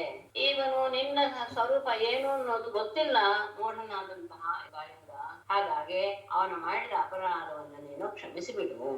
ಯಾಕೆಂದ್ರೆ ಅವನೀಗ ಪ್ರಾಣ ಕಳ್ಕೊಳ್ಳೋ ಪರಿಸ್ಥಿತಿ ಬಂದ್ಬಿಟ್ಟಿದ್ದಾನೆ. ಅನುಗೃಹ್ಣೇಶ್ವ ಭಗವನ್ ಪ್ರಾಣಾಸ್ತ್ಯಜತಿ ಪನ್ನಗಃ ಸ್ತ್ರೀಣಾಂ ನ ಸಾಧು ಶೋಚ್ಯಾನಾಂ ಪತಿ ಪ್ರಾಣ ತ್ವದೀಯತಾಂ. ಭಗವನ್ ಅನುಗೃಹ್ಣೇಶ್ವ ಪನ್ನಗಃ ಪ್ರಾಣಾನ್ ತ್ಯಜತಿ ಸಾಧು ಶೋಚ್ಯಾನಾಂ ಸ್ತ್ರೀಣಾಂ ನಃ ಪತಿಃ ಪ್ರಾಣಃ ಪ್ರದೀಯತಾಂ. ಭಗವನ್ ಪರಮಾತ್ಮನೇ ಅನುಗ್ರಹೇಶ್ವ ನಮ್ಮ ಮೇಲೆ ಅನುಗ್ರಹಿಸೋ. ಪನ್ನಗಃ ಈ ಸರ್ಪರಾಜನು ಪ್ರಾಣ ತ್ಯಜತಿ ಸಾಯುವ ಸ್ಥಿತಿಗೆ ಬಂದ್ಬಿಟ್ಟಿದ್ದಾನೆ. ಸಾಧು ಶೋಚ್ಯಾನ ಅಂದ್ರೆ ಎಲ್ಲರಿಂದಲೂ ಸಹ, ಸಜ್ಜನರಾದವರಿಂದಲೆಲ್ಲರಿಗೂ ಸಹ ನಮ್ಮ ಬಗ್ಗೆ ಕರುಣೆ ಇದ್ದೇ ಇರುತ್ತೆ. ಅಂತಹ ಕರುಣೆಯನ್ನ ಹೊಂದುವ ಯೋಗ್ಯತೆ ಇರುವಂತಹ ಸ್ತ್ರೀಯರಾದಂತಹ ನಮಗೆ ಪ್ರಾಣವು ಪತಿಯೇ ಅಂದ್ರೆ ನಮ್ಮ ಪ್ರಾಣ ಸ್ವರೂಪನಾದಂಥವನು ನಮ್ಮ ಪತಿ. ಹಾಗಾಗಿ ಪ್ರದೀಯತ ಅವನ ಪ್ರಾಣವನ್ನ ನೀನು ಉಳಿಸು, ನನ್ನ ಮೇಲೆ ಅನುಗ್ರಹ ಮಾಡ್ಬಿಡು. ಅವನು ಇನ್ನೇನು ಸಾಯಸ್ಥಿತಿಗೆ ಬಂದ್ಬಿಟ್ಟಿದ್ದಾನೆ. ಸಜ್ಜನರಾದವರು ಯಾವಾಗಲೂ ಸಹ ಸ್ತ್ರೀಯರ ಬಗ್ಗೆ ಬಹಳ ಅನುಗ್ರಹವನ್ನ ತೋರಿಸ್ತಾರೆ. ಮತ್ತೆ ಹೆಂಗಸರಿಗೆ ಪತಿಯೇ ಪ್ರಾಣ, ಹಾಗಾಗಿ ಅವನ ಪ್ರಾಣವನ್ನು ನೀನು ಉಳಿಸು. ಮತ್ತೆ ನಾವೇನ್ ಮಾಡ್ಬೇಕು ಅನ್ನೋದನ್ನ ಹೇಳು, ಅದನ್ನ ನಾವು ಮಾಡ್ತೇವೆ. ವಿದೇಹಿತೆ ಕಿಂಕರೇಣ ಮನುಷ್ಠೇಯಂ ತವಾಜ್ಞಯ ಯಶ್ರದ್ಧಯಾನುತಿಷ್ಠನ್ ವೈ ಮುಚ್ಯತೆ ಸರ್ವತೋ ಭಯಾತ್. ಕಿಂಕರೇಣ ತೇ ಕಿಂಕರೇಣ ಅನುಷ್ಠೇಯಂ ವಿಧೇಹಿ ತವ ಆಜ್ಞಯ ತವ ಆಜ್ಞಯ ಯಚ್ಛ್ರದ್ಧಯ ಅನುತಿಷ್ಠನ್ ಸರ್ವತೋ ಭಯಾತ್ ಮುಚ್ಯತೆ ವೈತೆ ಕಿಂಕರೇಣ. ನಿನ್ನ ದಾಸಿಯರಾದಂತಹ ನಾವು ಅನುಷ್ಠೇಯಂ ಮಾಡಬೇಕಾದದ್ದು ಏನು ಅನ್ನೋದನ್ನ ವಿಧೇಹಿ ನಮಗೆ ಆಜ್ಞಾಪಿಸು. ಯಾಕೆಂದ್ರೆ ತವ ಆಜ್ಞೆಯ ನಿನ್ನ ಆಜ್ಞೆಯಿಂದ ಅದು ಎಂಥದ್ದು? ಯತ್ ಶ್ರದ್ಧೆಯ ಅನುತಿಷ್ಠನ್, ಯಾವ ಆ ನಿನ್ನ ಆಜ್ಞೆಯನ್ನ ಅತ್ಯಂತ ಶ್ರದ್ಧೆಯಿಂದ ಅನುಸರಿಸ್ತಾ ಇರುವಂತಹ ವ್ಯಕ್ತಿ ಸರ್ವತೋ ಭಯಾತ್ ಎಲ್ಲ ರೀತಿಯ ಭಯಗಳಿಂದಲೂ ಸಹ ಮುಚ್ಚತೆ ಬಿಡುಗಡೆಯನ್ನು ಹೊಂದುತ್ತಾನೆ. ನಿನ್ನ ಆಜ್ಞೆ ಏನು ಅಂತ ಹೇಳ್ಬಿಡು. ನಿನ್ನ ನಾವು ದಾಸಿಯರಾಗಿದ್ದೇವೆ, ನೀನ್ ಏನ್ ಹೇಳ್ತೀಯೋ ಅದನ್ನ ನಾವು ಮಾಡೋದಕ್ಕೆ ಸಿದ್ಧವಾಗಿದ್ದೇವೆ. ಯಾಕೆಂದ್ರೆ ನಿನ್ನ ಆಜ್ಞೆಯನ್ನು ಶ್ರದ್ಧೆಯಿಂದ ಅನುಸರಿಸ್ತಾ ಇರುವವರಿಗೆ ಅದರಲ್ಲಿ ಯಾವುದರಿಂದಲೂ ಸಹ ಭಯ ಅನ್ನೋದು ಇರುವುದಿಲ್ಲ. ಶ್ರೀಶುಕವಾಚ ಇತ್ತಂ ತನಾಗಪತ್ನೇಭಿಃ ಭಗವಾನ್ ಸಮವಿಷ್ಣುತಃ ಮೂರ್ಛಿತಂ ಭಗ್ನಶಿರಸಂ ವಿಧಸ್ಸರ್ಜ ಕುಂಭಿಕುಟ್ಟನೈಃ. ನಾಗಪತ್ನೇಭಿಃ ಇತ್ತಂ ಸಮವಿಷ್ಣುತಃ ಸಹ ಭಗವಾನ್ ಅಂಘ್ರಿಕುಟ್ಟನೈಃ ಮೂರ್ಛಿತಂ ಭಗ್ನಶಿರಸಂ ವಿಸಸರ್ಜ. ನಾಗಪತ್ನೇಭಿಃ ಆ ಸರ್ಪ ಪತ್ನಿಯರಿಂದ ಇತ್ತಂ ಈ ರೀತಿಯಾಗಿ ಸಮಭಿಷ್ಟುತಃ ಅತ್ಯಂತ ಉತ್ತಮ ರೀತಿಯಲ್ಲಿ ಸ್ತುತಿಸಲ್ಪಟ್ಟಂತಹ ಸಹ ಭಗವಾನ್ ಪರಮಾತ್ಮನು ಅಂಘ್ರಿಕುಟ್ಟನೈಹಿ ತನ್ನ ಪಾದಗಳ ತುಳಿಯುವಿಕೆಯಿಂದ ಮೂರ್ಛೆಗೊಂಡಂತಹ ಭಗ್ನಶಿರಸಂ ಎಡೆಗಳಲ್ಲೂ ಸಹ ಮುರಿದು ಹೋದಂತಹ ಆ ಕಾಳಿಂಗನನ್ನ ವಿಸರ್ಜ ಬಿಟ್ಟನು. ಆ ನಾಗಪತ್ನಿಯರ ಮಾತು ಕೇಳಿ ಅವನಿಗೂ ಸಹ ಅವನ ಬಗ್ಗೆ ಅಯ್ಯೋ ಅನ್ನಿಸ್ತು. ಅವನು ತನ್ನ ಪಾದದ ತುಳಿಯುವಿಕೆಯನ್ನು ನಿಲ್ಲಿಸಿ ಅವನನ್ನ ಬಿಡುಗಡೆಗೊಳಿಸಿದ. ಈಗಾಗಲೇ ಅವನು ಮೂರ್ಛೆ ಹೊಂದಿ ತನ್ನ ದೇಹದ ಅವಯವಗಳೆಲ್ಲವೂ ಸಹ ನಜ್ಜುಗುಜ್ಜಾಗಿ ಬಿಟ್ಟಿವೆ. ಇನ್ನೇನ್ ಸ್ವಲ್ಪ ಹೊತ್ತಾಗಿದ್ರು ಪ್ರಾಣ ಹೋಗೇ ಬಿಡ್ತಿತ್ತು ಅವಸ್ಥೆಯನ್ನು ಹೊಂದಿದ್ದ. ಆಗ ಪರಮಾತ್ಮ ಅವನನ್ನ ಆ ಹಿಂಸೆಯಿಂದ ಬಿಡುಗಡೆ ಮಾಡಿದ. ಸ್ವಲ್ಪ ಹೊತ್ತಾದ್ಮೇಲೆ ಪ್ರತಿಲಬ್ಧೇಂದ್ರಿಯ ಪ್ರಾಣ ಕಾಲಿಯ ಶನಕೈ ಹರಿಂ ವೃತ್ಸ್ರಾತ್ ಸಮುಚ್ಛ್ವಸಂತೀನಃ ಕೃಷ್ಣಂ ಪ್ರಾಹ ಕೃತಾಂಜಲಿಃ. ಶನಕೈಃ ಪ್ರತಿಲಬ್ಧೇಂದ್ರಿಯ ಪ್ರಾಣ ಕಾಲಿಯಃ ಕೃಚ್ಛ್ರಾತ್ ಸಮುಚ್ಛ್ವಸನ್ ದೀನಃ ಕೃತಾಂಜಲಿಃ ಹರಿಂ ಕೃಷ್ಣಂ ಪ್ರಾಹ. ಶನಕೈಹಿ ಮೆಲ್ಲ ಮೆಲ್ಲನೆ ಪ್ರತಿಲಬ್ಧ ಇಂದ್ರಿಯ ಪ್ರಾಣ ಹೊಂದಲ್ಪಟ್ಟಂತಹ ಚೈತನ್ಯವುಳ್ಳ ಇಂದ್ರಿಯಗಳು ಮತ್ತು ಪ್ರಾಣಕ್ಕೂ ಸಹ ಚೈತನ್ಯ ಬಂತು, ಇಂದ್ರಿಯಗಳಿಗೂ ಸಹ ಚೈತನ್ಯ ಬಂತು. ಮೆಲ್ಮೆಲ್ಗೆ ಅವನು ಚೇತರಿಸ್ಕೊಂಡ. ಇಂದ್ರಿಯ ಶಕ್ತಿ ಪ್ರಾಣಶಕ್ತಿ ಎಲ್ಲ ಮರಳಿತು. ಆಗ ಕೃಚ್ಛ್ರಾತ್ ಬಹಳ ಕಷ್ಟದಿಂದ ಸಮುಚ್ಛ್ವಸನ್ನ ಉಸಿರಾಡ್ತಾ ಅಂದ್ರೆ ಏರಿಸಿರು ಬಿಡ್ತಾ ದೀನಃ ಅತ್ಯಂತ ದೈನ್ಯನಾಗಿ ಕೃತಾಂಜಲಿಗೆ ಕೈ ಮುಗಿದುಕೊಂಡು ಹರಿಂ ಕೃಷ್ಣಂ ಪ್ರಾಹ ಪರಮಾತ್ಮನಾದ ಕೃಷ್ಣನನ್ನ ಈ ರೀತಿಯಾಗಿ ಪ್ರಾರ್ಥಿಸ್ತಾನೆ. ಅವನು ಬಿಟ್ಟ ಮೇಲೆ ಸ್ವಲ್ಪ ಹೊತ್ತಿಗೆ ಗಾಳಿ ಎಲ್ಲ ಸೇರಿ ಚೇತರಿಸ್ಕೊಂಡ. ಇಂದ್ರಿಯಗಳು ಸಹ ಕೆಲಸ ಮಾಡಕ್ಕೆ ಶುರು ಮಾಡ್ತು. ಪ್ರಾಣವೂ ಸಹ ಸ್ವಲ್ಪ ಉಸಿರನ್ನು ಪಡ್ಕೊಂತು. ಕಷ್ಟಪಟ್ಟು ಉಸಿರಾಡ್ತಾ ಅತ್ಯಂತ ದೈನ್ಯವಾಗಿ ಭಗವಂತನನ್ನ ಹೀಗೆ ಪ್ರಾರ್ಥಿಸ್ತಾನೆ. ಕಾಳಿಯ ನಮಃ. ಕಾಳಿಯ ಉವಾಚ ವಯಂ ಖಲಾಸಹೋತ್ಪತ್ತ್ಯಾ ತಮಸಾ ದೀರ್ಘಮನ್ಯಮಃ ಸ್ವಭಾವೋ ದುಸ್ತ್ಯಜೋ ನಾಥ ಲೋಕಾನಾಂ ಯದ್ ಅಸದ್ಗ್ರಹಃ. ನಾಥ ತಾಮಸಾ ಸಹ ಉತ್ಪತ್ತ್ಯಾ ವಯಂ ಖಲಾಃ ದೀರ್ಘಮನ್ಯಮಃ ಸ್ವಭಾವಃ ಲೋಕಾನಾಂ ಯದ್ ಅಸದ್ಗ್ರಹಃ ಸ್ವಭಾವಃ ದುಸ್ತ್ಯಜಃ. ನಾಥ ಒಡೆಯನೆ ತಾಮಸ ಉತ್ಪತ್ತ್ಯ ತಾಮಸಾ ಸಹ ಅಥವಾ ತಾಮಸಾ ಸಹ ಉತ್ಪತ್ತ್ಯ ತಮೋ ಗುಣದ ಜೊತೆಗೇನೆ ನಮ್ಮ ಜನನ ಅಂದ್ರೆ ಜನ್ಮವಾಗಿರೋದ್ರಿಂದ ವಯಂ ನಾವು ಖಲಾಹ ಅತ್ಯಂತ ದುಷ್ಟರಾಗಿದ್ದೇವೆ ಮತ್ತು ದೀರ್ಘಮನ್ಯವ ಬಹಳ ಕಾಲ ಕೋಪವನ್ನ ಇಟ್ಟುಕೊಂಡಿರುವಂತವ್ರು.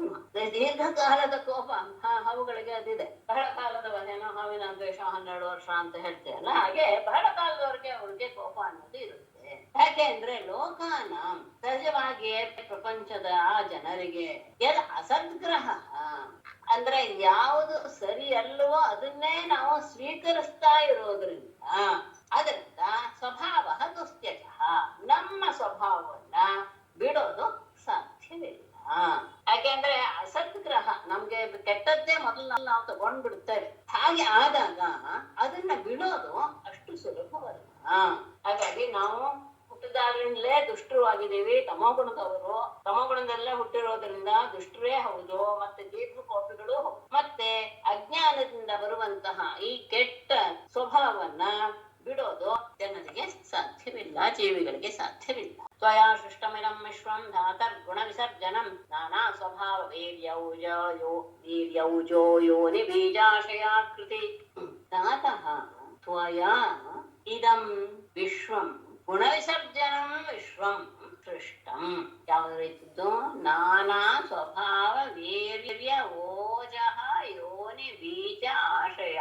ಧಾತಃ ಸೃಷ್ಟಿಕರ್ತನೆ, ತ್ವಯಾ ನಿನ್ನಿಂದ, ಇದಂ ಅಂದ್ರೆ ಇದಂ ವಿಶ್ವಂ ಗುಣ ವಿಸರ್ಜನಂ ವಿಶ್ವಂ ಗುಣಗಳಿಂದಲೇ ಸೃಷ್ಟಿಸಿರುವಂತಹ ಈ ವಿಶ್ವವು ನಿನ್ನಿಂದ ಸೃಷ್ಟಿಸಲ್ಪಟ್ಟಿದೆ.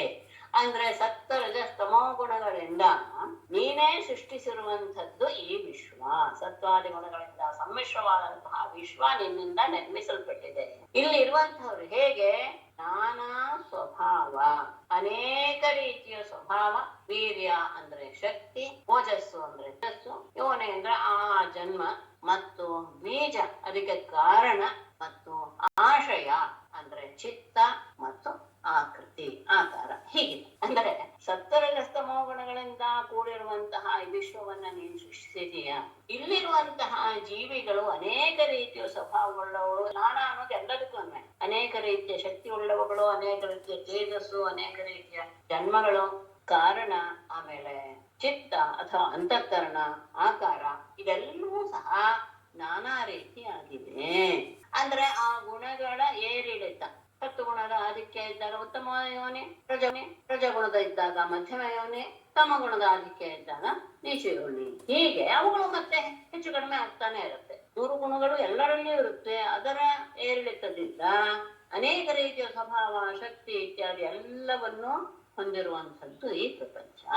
ವಯಂಚ ತತ್ರ ಭಗವನ್ ಸರ್ಪ ಜಾತ್ಯುರ್ಮನ್ಯವಃ ಕಥಂ ತ್ಯಜಾಮಸ್ತ್ವನ್ಮಾಯಾಂ ದುರ್ತ್ಯಜಾಂ ಮೋಹಿತಾ ಸ್ವಯಂ. ಭಗವನ್ ತತ್ರ ಚ ವಯಂ ಜಾತ್ಯುರ್ಮನ್ಯವಃ ಸರ್ಪಾಃ ಸ್ವಯಂ ಮೋಹಿತಾಃ ದುಸ್ತ್ಯಜಾಂ ತ್ವನ್ಮಾಯಾಂ ಕಥಂ ತ್ಯಜಾಮಃ. ತತ್ರ ಚ ಅದೇ ಈ ರೀತಿಯಾದಂತಹ ಸೃಷ್ಟಿ ನಿಂದು.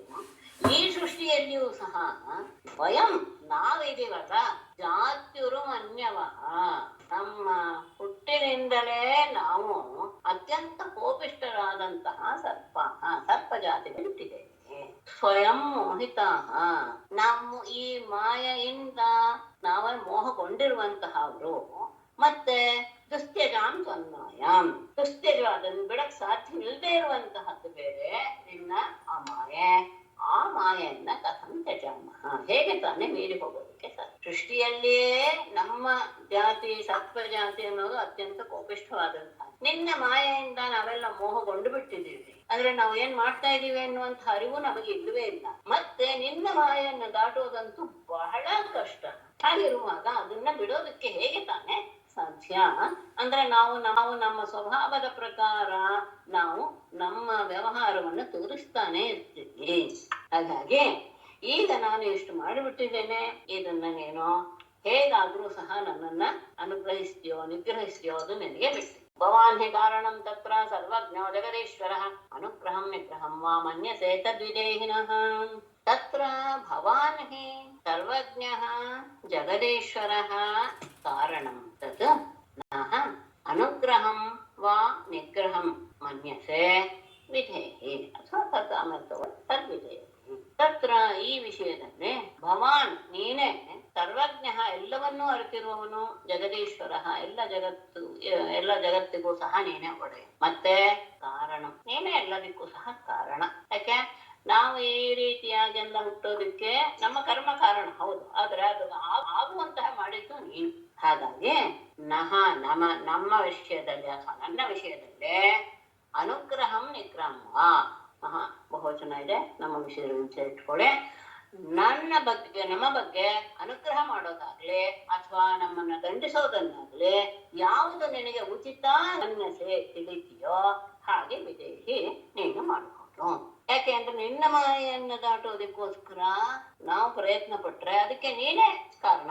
ಯಾಕಂದ್ರೆ ನೀನು ಪ್ರಯತ್ನ ಹೇಳಿಬಿಟ್ರೆ, ನಿನ್ನ ಅನುಗ್ರಹ ಇದ್ರೆ ನಾವು ಅದನ್ನ ದಾಟಿ ಬಿಡಬಹುದು. ನೀನು ಸರ್ವಜ್ಞ ಮತ್ತು ಜಗತ್ತಿಗೆಲ್ಲ ಒಡೆಯ, ಪ್ರತಿಯೊಂದಕ್ಕೂ ನೀನೇ ಕಾರಣವಾಗಿರೋದ್ರಿಂದ ನಮ್ಮನ್ನ ಅನುಗ್ರಹಿಸು ಅಥವಾ ನಿಗ್ರಹ ಮಾಡು, ನಿನಗೆ ಹೇಗೆ ತೋರುತ್ತೋ ಹಾಗೆ ಮಾಡು. ಶ್ರೀ ಶುಕೋವಾಚ ಇತ್ಯಾಕರ್ಣ್ಯವಚ ಪ್ರಾಹ ಭಗವಾನ್ ಕಾರ್ಯಮಾನುಷಃ ನಾತ್ರ ಸ್ಥೇಯಂ ತ್ವಯಾ ಸರ್ಪ ಸಮುದ್ರಂ ಯಾಹಿಮಾಚಿಲಂ ಸ್ವಜ್ಞಾತ್ಯಪತ್ಯದಾರಾಢ್ಯಃ ಗೋನೃಭಿರ್ಭುಜ್ಯತಾಂ ನದಿ.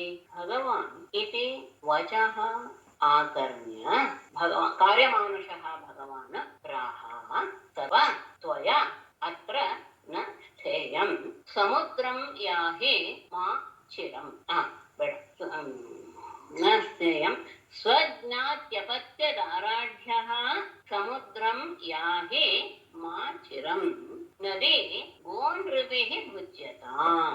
ಭಗವಾನ್ ಕಾರ್ಯಮಾನುಷಃ ಭಗವಾನ್ ಭೂಭಾರವನ್ನ ಇಳಿಸುವ ಕಾರ್ಯಕ್ಕೋಸ್ಕರ ಮನುಷ್ಯ ರೂಪವನ್ನ ಅವತಾರ ಮಾಡಿದಂತಹ ಪರಮಾತ್ಮನಾದ ಕೃಷ್ಣನು ಇತಿ ವಚಃ ಆಕರ್ಣ್ಯ ಹೀಗೆ ಕಾಳಿಂಗನ ಮಾತನ್ನ ಕೇಳಿ ಪ್ರಾಹ ಹೇಳಿದ ಸರ್ಪ ಸರ್ಪವೇ ತ್ವಯಾ ಅತ್ರ ನಸ್ಥೇಯಂ ನೀನು ಇಲ್ಲಿ ಇರಬಾರದು. ಸ್ವಜ್ಞಾತಿ ಅಪತ್ಯದಾರಾಢ್ಯ, ನಿನ್ನ ಬಂಧುಗಳು, ಮಕ್ಕಳು, ಪತ್ನಿಯರು ಇವರೆಲ್ಲರ ಜೊತೆಗೆ ಸೇರಿಕೊಂಡು ಸಮುದ್ರಂ ಯಾಹಿ, ನೀನು ಸಮುದ್ರಕ್ಕೆ ಹೊರಟು ಹೋಗು. ಮಾಚಿರಂ, ಇಲ್ಲಿ ನೀನು ತಡ ಮಾಡಬೇಡ, ತತ್ಕ್ಷಣವೇ ನೀನು ಸಮುದ್ರವನ್ನ ನೀನು ಆಶ್ರಯಿಸು. ಯಾಕೆಂದ್ರೆ ನದಿ, ಈ ಕಾಳಿಂದಿ ನದಿಯನ್ನ ಗೋನೃಭಿಃ ಬುಧ್ಯತಾಂ, ಹಸುಗಳು, ಮನುಷ್ಯರು ಎಲ್ಲರೂ ಸಹ ಇದನ್ನ ಸೇವೆ ಮಾಡ್ಲಿ. ಅಂದ್ರೆ ಎಲ್ಲರಿಗೂ ಸಹ ನೀರಿನ ಉಪಯೋಗವಾಗಲಿ. ನೀರಿದ್ರೆ ಅವ್ರು ಯಾರಿಗೂ ಸಹ ಇದು ಉಪಯೋಗಕ್ಕೆ ಬರೋದಿಲ್ಲ, ಎಲ್ಲರೂ ಸಹ ದುಃಖವನ್ನು ಹೊಂದುವಂತ ಪರಿಸ್ಥಿತಿ. ಹಾಗಾಗಿ ನೀನು ಇಲ್ಲಿರಬಾರ್ದು, ನೀನು ನಿನ್ನ ಬಂಧುಗಳು, ಮಕ್ಕಳು, ಹೆಂಡತಿಯರೊಡನೆ ನೀನು ಸಮುದ್ರಕ್ಕೆ ಹೊರಟು ಹೋಗು, ತಡ ಮಾಡಬೇಡ.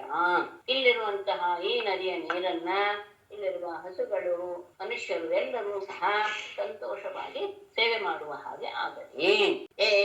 ಮೇಡಮ್, ಅಲ್ಲಿ ನದಿ ನೀರನ್ನ ಉಪಯೋಗಿಸ್ತಾ ಇದ್ರಲ್ವಾ ಮೇಡಮ್? ಇಲ್ಲ, ಉಪಯೋಗಿಸ್ತಾ ಇರ್ಲಿಲ್ಲ. ಅಂದ್ರೆ ಅದೇ ಬೇರೆ ಕಡೆ ಒಂದು ಮಡು ಸರೋವರ ತರ ಇತ್ತಾ? ಇಲ್ಲ, ಅಲ್ಲಿವರೆಗೂ ಆ ನೀರು ಉಪಯೋಗಕ್ಕೆ ಬಂದಿರ್ಲಿಲ್ಲ. ಎಲ್ಲಿಂದ ಕಾಳಿಂಗ ಸರ್ಪ ಯಾವಾಗ ಬಂದು ಸೇರ್ಕೊಂಡು ಆವತ್ತಿಂದ. ಅದೇ ಗರುಡನ ಹೆದರ್ಕೊಂಡು ಬಂದಿರ್ತಾನೆ. ಹೌದು, ಗರುಡನ ಹೆದರ್ಕೊಂಡು ಬಂದಿರ್ತಾನೆ. ಆಗಿನಿಂದ ಆ ನೀರು ಅಂದ್ರೆ ಗೊತ್ತಾಗ್ತಿರ್ಲಿಲ್ಲ. ಎಷ್ಟೋ ಜನ ಸತ್ತು ಹೋದ್ಮೇಲೆ ಆ ನೀರನ್ನ ಉಪಯೋಗಿಸುತ್ತ ನೆನೆಸಿದ್ರು. ಅದು ಈಗ ಕೃಷ್ಣನ ಇದರಿಂದ ಬಂದಾಗ ಅದು ಎಲ್ಲವೂ ಸಹ ಹೊರಗೆ ಬಂದು ಅದು ಮತ್ತೆ ಎಲ್ಲರಿಗೂ ಸೇವಿಸೋದಕ್ಕೆ ಉಪಯೋಗವಾಗುವ ಹಾಗೆ ಆಯಿತು. ಏತತ್ ಸಂಸ್ಮರೇನ್ ಮರ್ತ್ಯಃ ತುಭ್ಯಂ ಮದನುಶಾಸನಂ ಕೀರ್ತಯನ್ನಭಯೋ ಸಂಧ್ಯೋಃ ನಯುಷ್ಮದ್ ಭಯಮಾಪ್ನುಯಾತ್.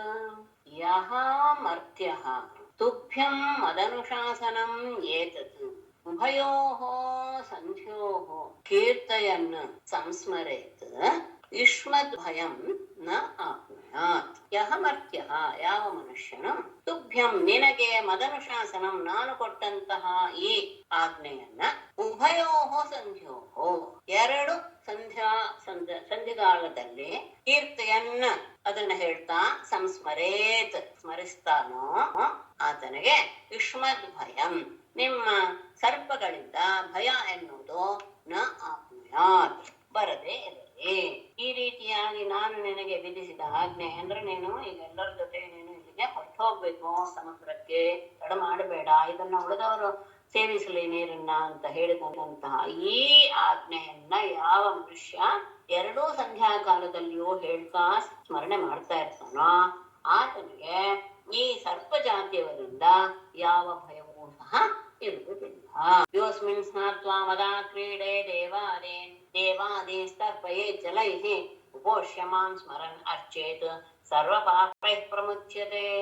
ಯಃ ಮದಾ ಕ್ರೀಡೆ ಅಸ್ಮಿನ್ ಸ್ನಾತ್ವಾ ಜಲೈಃ ದೇವಾದೀನ್ ತರ್ಪಯೇತ್ ಉಪೋಷ್ಯ ಮಾಂ ಸ್ಮರನ್ ಅರ್ಚೇತ್ ಸರ್ವ ಪಾಪೈಃ ಪ್ರಮುಚ್ಯತೆ. ಯಹ ಯಾರು ಮದಾ ಕ್ರೀಡೆ ಅಸ್ಮಿನ್ ನಾನು ವಿಹಾರ ಮಾಡಿದಂತಹ ಈ ನದಿಯಲ್ಲಿ ಸ್ನಾನ ಮಾಡಿ ಆ ಜಲೈಹಿ ಆ ನೀರಿನಿಂದ ದೇವಾದಿ ತರ್ಪಯೇತ್ ದೇವತೆಗಳಿಗೆಲ್ಲ ತರ್ಪಣ ಕೊಡುವುದು ಮತ್ತು ಉಪವಾಸವಿದ್ದು ಮಾಂ ಸ್ಮರನ್ ನನ್ನನ್ನ ಸ್ಮರಣೆ ಮಾಡ್ತಾ ಅರ್ಚೇತ್ ಪೂಜೆ ಮಾಡ್ತಾನೋ ಆತ ಸರ್ವ ಪಾಪೈಹಿ ಪ್ರಮುಚ್ಯತೆ ಎಲ್ಲ ಪಾಪಗಳಿಂದಲೂ ಸಹ ಆತ ಬಿಡುಗಡೆ ಹೊಂದುತ್ತಾನೆ. ನಾನು ವಿಹಾರ ಮಾಡಿದಂತಹದ್ದು ನಿನ್ನ ತಲೆ ಮೇಲೆ ಇದ್ದು ಇಷ್ಟತ್ತ ನರ್ತನ ಮಾಡಿದಂತಹ ಈ ಸ್ಥಳ, ಈ ನದಿಯ ಜಾಗದಲ್ಲಿ ಯಾರು ಸ್ನಾನ ಮಾಡ್ತಾರೋ, ಆ ನೀರಿನಿಂದ ಯಾರು ದೇವಾದಿಗಳಿಗೆ ತರ್ಪಣವನ್ನು ಕೊಡ್ತಾರೋ, ಅಷ್ಟೇ ಅಲ್ಲ ನನ್ನ ಸ್ಮರಣೆ ಮಾಡ್ತಾ ಉಪವಾಸವಿದ್ದು ನನ್ನನ್ನು ಪೂಜೆ ಮಾಡ್ತಾರೋ ಅವರೆಲ್ಲ ಪಾಪಗಳಿಂದಲೂ ಬಿಡುಗಡೆ ಹೊಂದ್ತಾರೆ. ಅದು ನೀನಿದ್ರೆ ಅದು ಈ ಯಾವ ವಿಷಯವೂ ನಡೆಯೋದಿಲ್ಲ. ಹಾಗಾಗಿ ನೀನು ಇರಬಾರದು. ಆದರೆ ನೀನು ಇಲ್ಲಿಗೆ ಬಂದು ಸೇರಿದ್ಯಾಕೆ ಅಂತ ಹೇಳಿದ್ರೆ ಗರುಡನ ಭಯದಿಂದ ಗೊತ್ತಿದೆ. ಆದ್ರೆ ನೀನು ಇಲ್ಲಿಂದ ಹೋದ್ಮೇಲೆ ಗರುಡ ನಿನಗೆ ಏನು ಮಾಡೋದಿಲ್ಲ.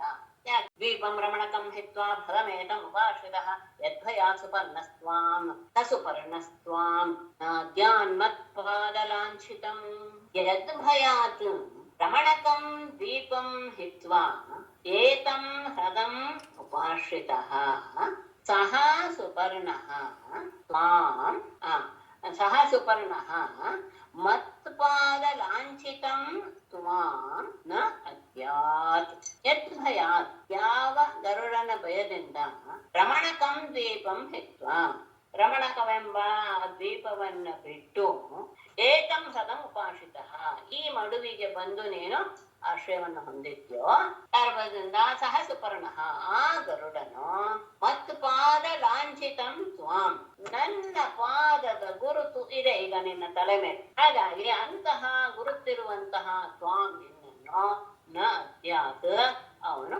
ಭಕ್ಷಿಸೋದಿಲ್ಲ, ಅವನು ತಿನ್ನೋದಿಲ್ಲ. ಅವನು ತಿಂದು ಬಿಡ್ತಾನೆ ಎನ್ನುವ ಹೆದರಿಕೆಯಿಂದಲೇ ಇವನು ಓಡಿ ಬಂದು ಇಲ್ಲಿಗೆ ಬಂದು ಸೇರ್ಕೊಂಡಿದ್ದ. ಹಾಗಾಗಿ ಈಗ ನೀನು ಹಿಂತಿರುಗಿ ಹೋದ ಮೇಲೆ ನಿನ್ನ ತಲೆಯ ಮೇಲೆ ನನ್ನ ಪಾದದ ಗುರುತುಗಳನ್ನು ನೋಡಿದ ತಕ್ಷಣ ನನ್ನ ವಾಹನ ಗರುಡ, ಹಾಗಾಗಿ ತನ್ನೊಡೆಯನ ಅನುಗ್ರಹ ಇದೆ ನಿನ್ನ ಮೇಲೆ ಎನ್ನುವಂತಹ ಭಾವವನ್ನು ಹೊಂದಿ ಅವನು ನಿನಗೆ ಏನು ಮಾಡೋದಿಲ್ಲ, ನಿನ್ನನ್ನು ಭಕ್ಷಣೆ ಮಾಡೋದಿಲ್ಲ.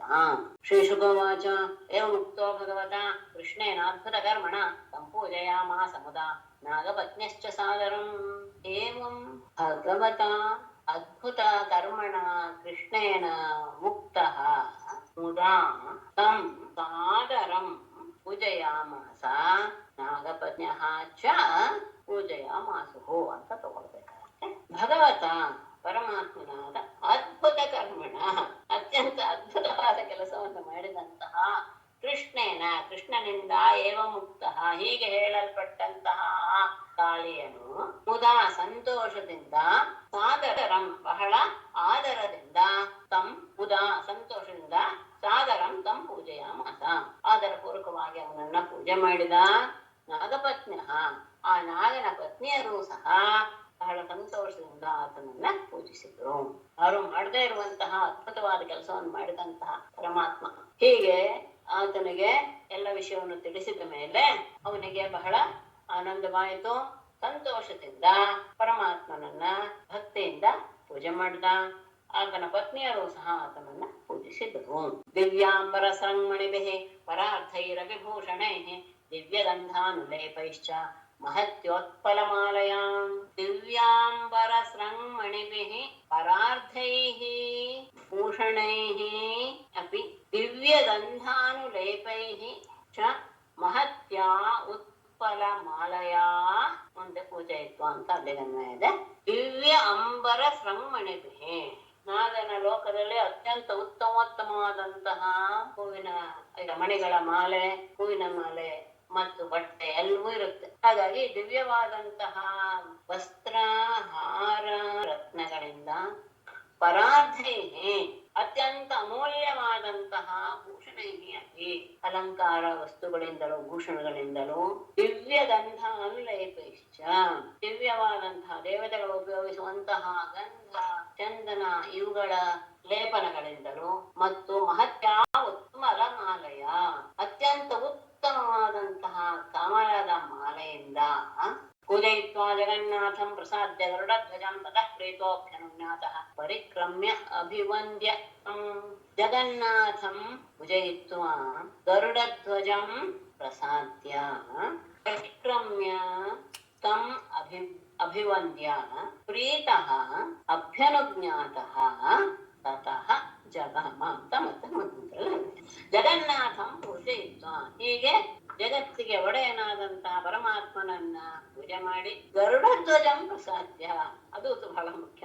ಗರುಡ ಧ್ವಜನಾದಂತಹ ಗರುಡ ಚಿಹ್ನೆಯನ್ನು ಹೊಂದಿರುವಂತಹ ಗರುಡವಾಹನಾದಂತಹ ಪರಮಾತ್ಮನನ್ನು ಪ್ರಸಾದ್ಯ ಸಂತೋಷಪಡಿಸಿ ಮೇಲೆ ಹೇಳಿದಂತಹ ಎಲ್ಲ ಪೂಜೆಗಳಿಂದ ಪರಿಕ್ರಮ್ಯ ಪ್ರದಕ್ಷಿಣೆ ಮಾಡಿ ಅಭಿವಂದ್ಯ ನಮಸ್ಕಾರ ಮಾಡಿ ಪ್ರೀತಃ ಅತ್ಯಂತ ಸಂತೋಷಗೊಂಡು ಅಭ್ಯನುಜ್ಞಾತಃ ಅವನ ಒಪ್ಪಿಗೆಯನ್ನು ಪಡೆದು ತತಃ ಅಲ್ಲಿಂದ. ಮೇಡಮ್ ಕಾಳಿಯಲ್ಲೂ ಅಷ್ಟೊಂದು ಜನ ಪತ್ನಿರು ಇರ್ತಾರ? ಸರ್ಪಗಳಲ್ಲೂ ಎಲ್ಲ ಕಡೆನೂ ಸಹ ರಾಜಾನೋ ಬಹುವಲ್ಲಭಾಹ ಅಂತ ಉಕ್ತಿ. ಯಾವುದೇ ಒಂದು ಇದರ ಜಾತಿ ಇಲ್ಲ. ಅಲ್ಲೇ ರಾಜರು ಅಂತ ಹೇಳಿದ ತಕ್ಷಣ ಅನೇಕ ಪತ್ನಿಯರು ರಾಮನನ್ನು ಬಿಟ್ಟು. ಬೇರೆ ಸರ್ಪಗಳು ಸಾಮಾನ್ಯ ಸರ್ಪಗಳಲ್ಲಿ ಒಂದಕ್ಕೊಂದೇ ಇರುತ್ತಲ್ವಾ? ಒಬ್ರಿಗೆ ಏನು ನಿಯಮ ಏನಿಲ್ಲ. ಅದೇ ಹಾಗೇನು ನಿಯಮ ಇಲ್ವೇ ಇಲ್ಲ. ಸಾಮಾನ್ಯ ಯಾವ ಜಾತಿಯಲ್ಲಿಯೂ ಸಹ ಒಂದೇ ಪತ್ನಿ ಎನ್ನುವಂತಹ ನಿಯಮ ಎಲ್ಲೆಲ್ಲೂ ಇಲ್ಲ. ಪತ್ನಿಗೆ ಇದೆ, ಸ್ತ್ರೀಯರಿಗೆ ಒಬ್ಬನೇ ಪತಿ ಅಂತ, ಪುರುಷರಿಗೆ ಇಲ್ಲಾನೆ ಮೇಡಮ್ ಸರ್ಪ ಇವನ್ನ ಸುಬ್ರಹ್ಮಣ್ಯನನ್ನ ಸರ್ಪರೂಪವಾಗೂ ಪೂಜಿಸ್ತಾರಲ್ವಾ? ಸೊ ಬರೀ ಇಲ್ಲಿ ಸರ್ಪಗಳನ್ನ ತಮೋಗುಣ ರೂಪಿಗಳು ಅಂತ ಹೇಳ್ತಾರಲ್ವಾ? ಬಟ್ ಇಲ್ಲಿ ಸುಬ್ರಹ್ಮಣ್ಯ ಸಕಲತ್ರ ಪುತ್ರ ದ್ವೀಪಮಧ್ಯೆ ಜಗಾಮಃ ತದೈವ ಸಾಮೃತ ಜಲ ಯಮುನಾ ನಿರ್ವಿಷಾಭವತ್ ಅನುಗ್ರಹಾತ್ ಭಗವತಃ ಕ್ರೀಡಾಮಾನುಷರೂಪಿಣಃ. ಸಕಲತ್ರ ಸುಹೃತ್ಪುತ್ರಃ ಅಬ್ಧೇಃ ದ್ವೀಪಂ ಜಗಾಮಃ ತದಾ ಏವ ಸಾ ಯಮುನಾ ಕ್ರೀಡಾಮಾನುಷರೂಪಿಣಃ ಭಗವತಃ ಅನುಗ್ರಹಾತ್ ಅಮೃತಜಲ ನಿರ್ವಿಷಾ ಅಭವತ್ ಅಥವಾ ನಿರ್ವಿಷಾ ಅಮೃತಜಲ ಅಭವತ್. ಅವನ ಅಪ್ಪಿಗೆಯನ್ನು ತಗೊಂಡು ಅಲ್ಲಿಂದ ಸಕಲತ್ರ ಸುಹೃತ್ಪುತ್ರ ಪತ್ನಿಯರು ಬಂಧುಗಳು ಮಕ್ಕಳ ಜೊತೆಗೆ ಕೂಡಿಕೊಂಡವನಾಗಿ ಅಬ್ಧೇಹೇ ದ್ವೀಪಂ ಆ ಸಮುದ್ರಕ್ಕೆ ಸಂಬಂಧಪಟ್ಟ ರಮಣಕ ದ್ವೀಪಕ್ಕೆ ಜಗಾಮ ಹೋದ. ಯಾರು? ಕಾಲಿ. ತದಾ ಏವ ಆಗಲೇ ಸಾ ಯಮುನಾ ಆ ಯಮುನೆಯು ಸಹ ಕ್ರೀಡಾಮಾನುಷ ರೂಪಿಣಃ ಕ್ರೀಡೆಗೋಸ್ಕರ ಮನುಷ್ಯನ ರೂಪವನ್ನ ಧರಿಸಿರುವಂತಹ ಭಗವತಃ ಅನುಗ್ರಹಾತ್ ಪರಮಾತ್ಮನಾದ ಕೃಷ್ಣನ ಅನುಗ್ರಹದಿಂದ ನಿರ್ವಿಷ ವಿಷರಹಿತವಾಗಿ ಅಮೃತ ಜಲ ಅಮೃತದಂತೆ ಮಧುರವಾದಂತಹ ಜಲದಿಂದ ಕೂಡಿದವಳು ಸಹ ಆತನು. ದಿವ್ಯವಾದ ವಸ್ತ್ರಾಹಾರ ಇತ್ಯಾದಿ ಭೂಷಣಗಳಿಂದಲೂ ಸಹ ಪರಮಾತ್ಮನನ್ನ ಅರ್ಚನೆ ಮಾಡಿದ್ರು. ಬಹಳ ಸಂತೋಷದಿಂದ ಜಗನ್ನಾಥನಾದ ಗರುಡಧ್ವಜನನ್ನ ಪೂಜೆ ಮಾಡಿ ಆತನನ್ನ ಅನುಗ್ರಹಗೊಳಿಸಿ ಅನುಮತಿಯನ್ನ ಪಡೆದು ಪ್ರದಕ್ಷಿಣೆ ಮಾಡೇ ನಮಸ್ಕಾರ ಮಾಡಿ ತಮ್ಮ ಪತ್ನಿ ಪುತ್ರ ಮಿತ್ರ ಎಲ್ಲರ ಜೊತೆಗೆ ಕೂಡಿಕೊಂಡು ಸಮುದ್ರದ ರಮಣಕಕ್ಕೆ ಹೊರಟೋದ. ಲೀಲಾಮಾನುಷ ವಿಗ್ರಹ ಪರಮಾತ್ಮ ಅಂತಹ ಪರಮಾತ್ಮನ ಅನುಗ್ರಹದಿಂದ ಆಗಲೇ ಅವನು ಹೋದ ತಕ್ಷಣವೇ ಅವನ ಸಂಪರ್ಕವಾಗಿದೆ ನೀರಿಗೆ. ಪರಮಾತ್ಮನ ಸಂಪರ್ಕ ಕೂಡಲೇ ಯಮುನಾ ನದಿ ವಿಷರಹಿತವಾಯಿತು. ಅಷ್ಟೇ ಅಲ್ಲ, ಜಲವೂ ಅಮೃತಪ್ರಾಯವಾಯಿತು. ಸಕಲತ್ರ ಸುಹೃತ್ಪುತ್ರ ದೀಪಮಧ್ಯೆ ಜಗಾಮಃ ತದೈವ ಸಾಮೃತ ಜಲ ಯಮುನಾ ನಿರ್ವಿಷಾಭವತ್ ಅನುಗ್ರಹಾತ್ ಭಗವತಃ ಕ್ರೀಡಾಮಾನುಷರೂಪಿಣಃ. ಶ್ರೀಮದ್ಭಾಗವತೆ ಮಹಾಪುರಾಣೇ ದಶಮಸ್ಕಂಧೆ ಪೂರ್ವಾರ್ಧೆ ಕಾಳಿಯ ನಿರ್ಯಾಪಣಂ ನಾಮ ಷೋಡಶೋಧ್ಯಾಯಃ. ಸರ್ಪಗಳ ಮಡುವೆ ಅದು ರಮಣಕ ದ್ವೀಪ. ಅಂತಹದ್ದನ್ನ ಬಿಟ್ಟು ಬರುವುದಕ್ಕೆ ಕಾರಣ ಏನು ಪರೀಕ್ಷಿತ ಪ್ರಶ್ನೆ ಮಾಡ್ತಾನೆ. ಅದಕ್ಕೆ ಉತ್ತರವಾಗಿ ಮುಂದೆ ನಾರಾಯಣಂ ನಮಸ್ಕೃತ್ಯ ನರಂ ಚೈವ ನರೋತ್ತಮಂ ದೇವೀಂ ಸರಸ್ವತೀಂ ವ್ಯಾಸಂ ತತೋ ಜಯಮುದೀರಯೇತ್. ಸರ್ವೇ ಭವಂತು ಸುಖಿನಃ, ಸರ್ವೇ ಸಂತು ನಿರಾಮಯಾಃ, ಸರ್ವೇ ಭದ್ರಾಣಿ ಪಶ್ಯಂತು ಮಾ ಕಶ್ಚಿತ್ ದುಃಖಭಾಗ್ ಭವೇತ್. ನಾರಾಯಣಂ ನಮಸ್ಕೃತ್ಯ ನರಂ ಚೈವ ನರೋತ್ತಮಂ ದೇವೀಂ ಸರಸ್ವತೀಂ ವ್ಯಾಸಂ ತತೋ ಜಯಮುದೀರಯೇತ್. ಸರ್ವೇ ಭವಂತು ಸುಖಿನಃ, ಸರ್ವೇ ಸಂತು ನಿರಾಮಯಾಃ, ಸರ್ವೇ ಭದ್ರಾಣಿ ಪಶ್ಯಂತು ಮಾ ಕಶ್ಚಿತ್ ದುಃಖಭಾಗ್ ಭವೇತ್.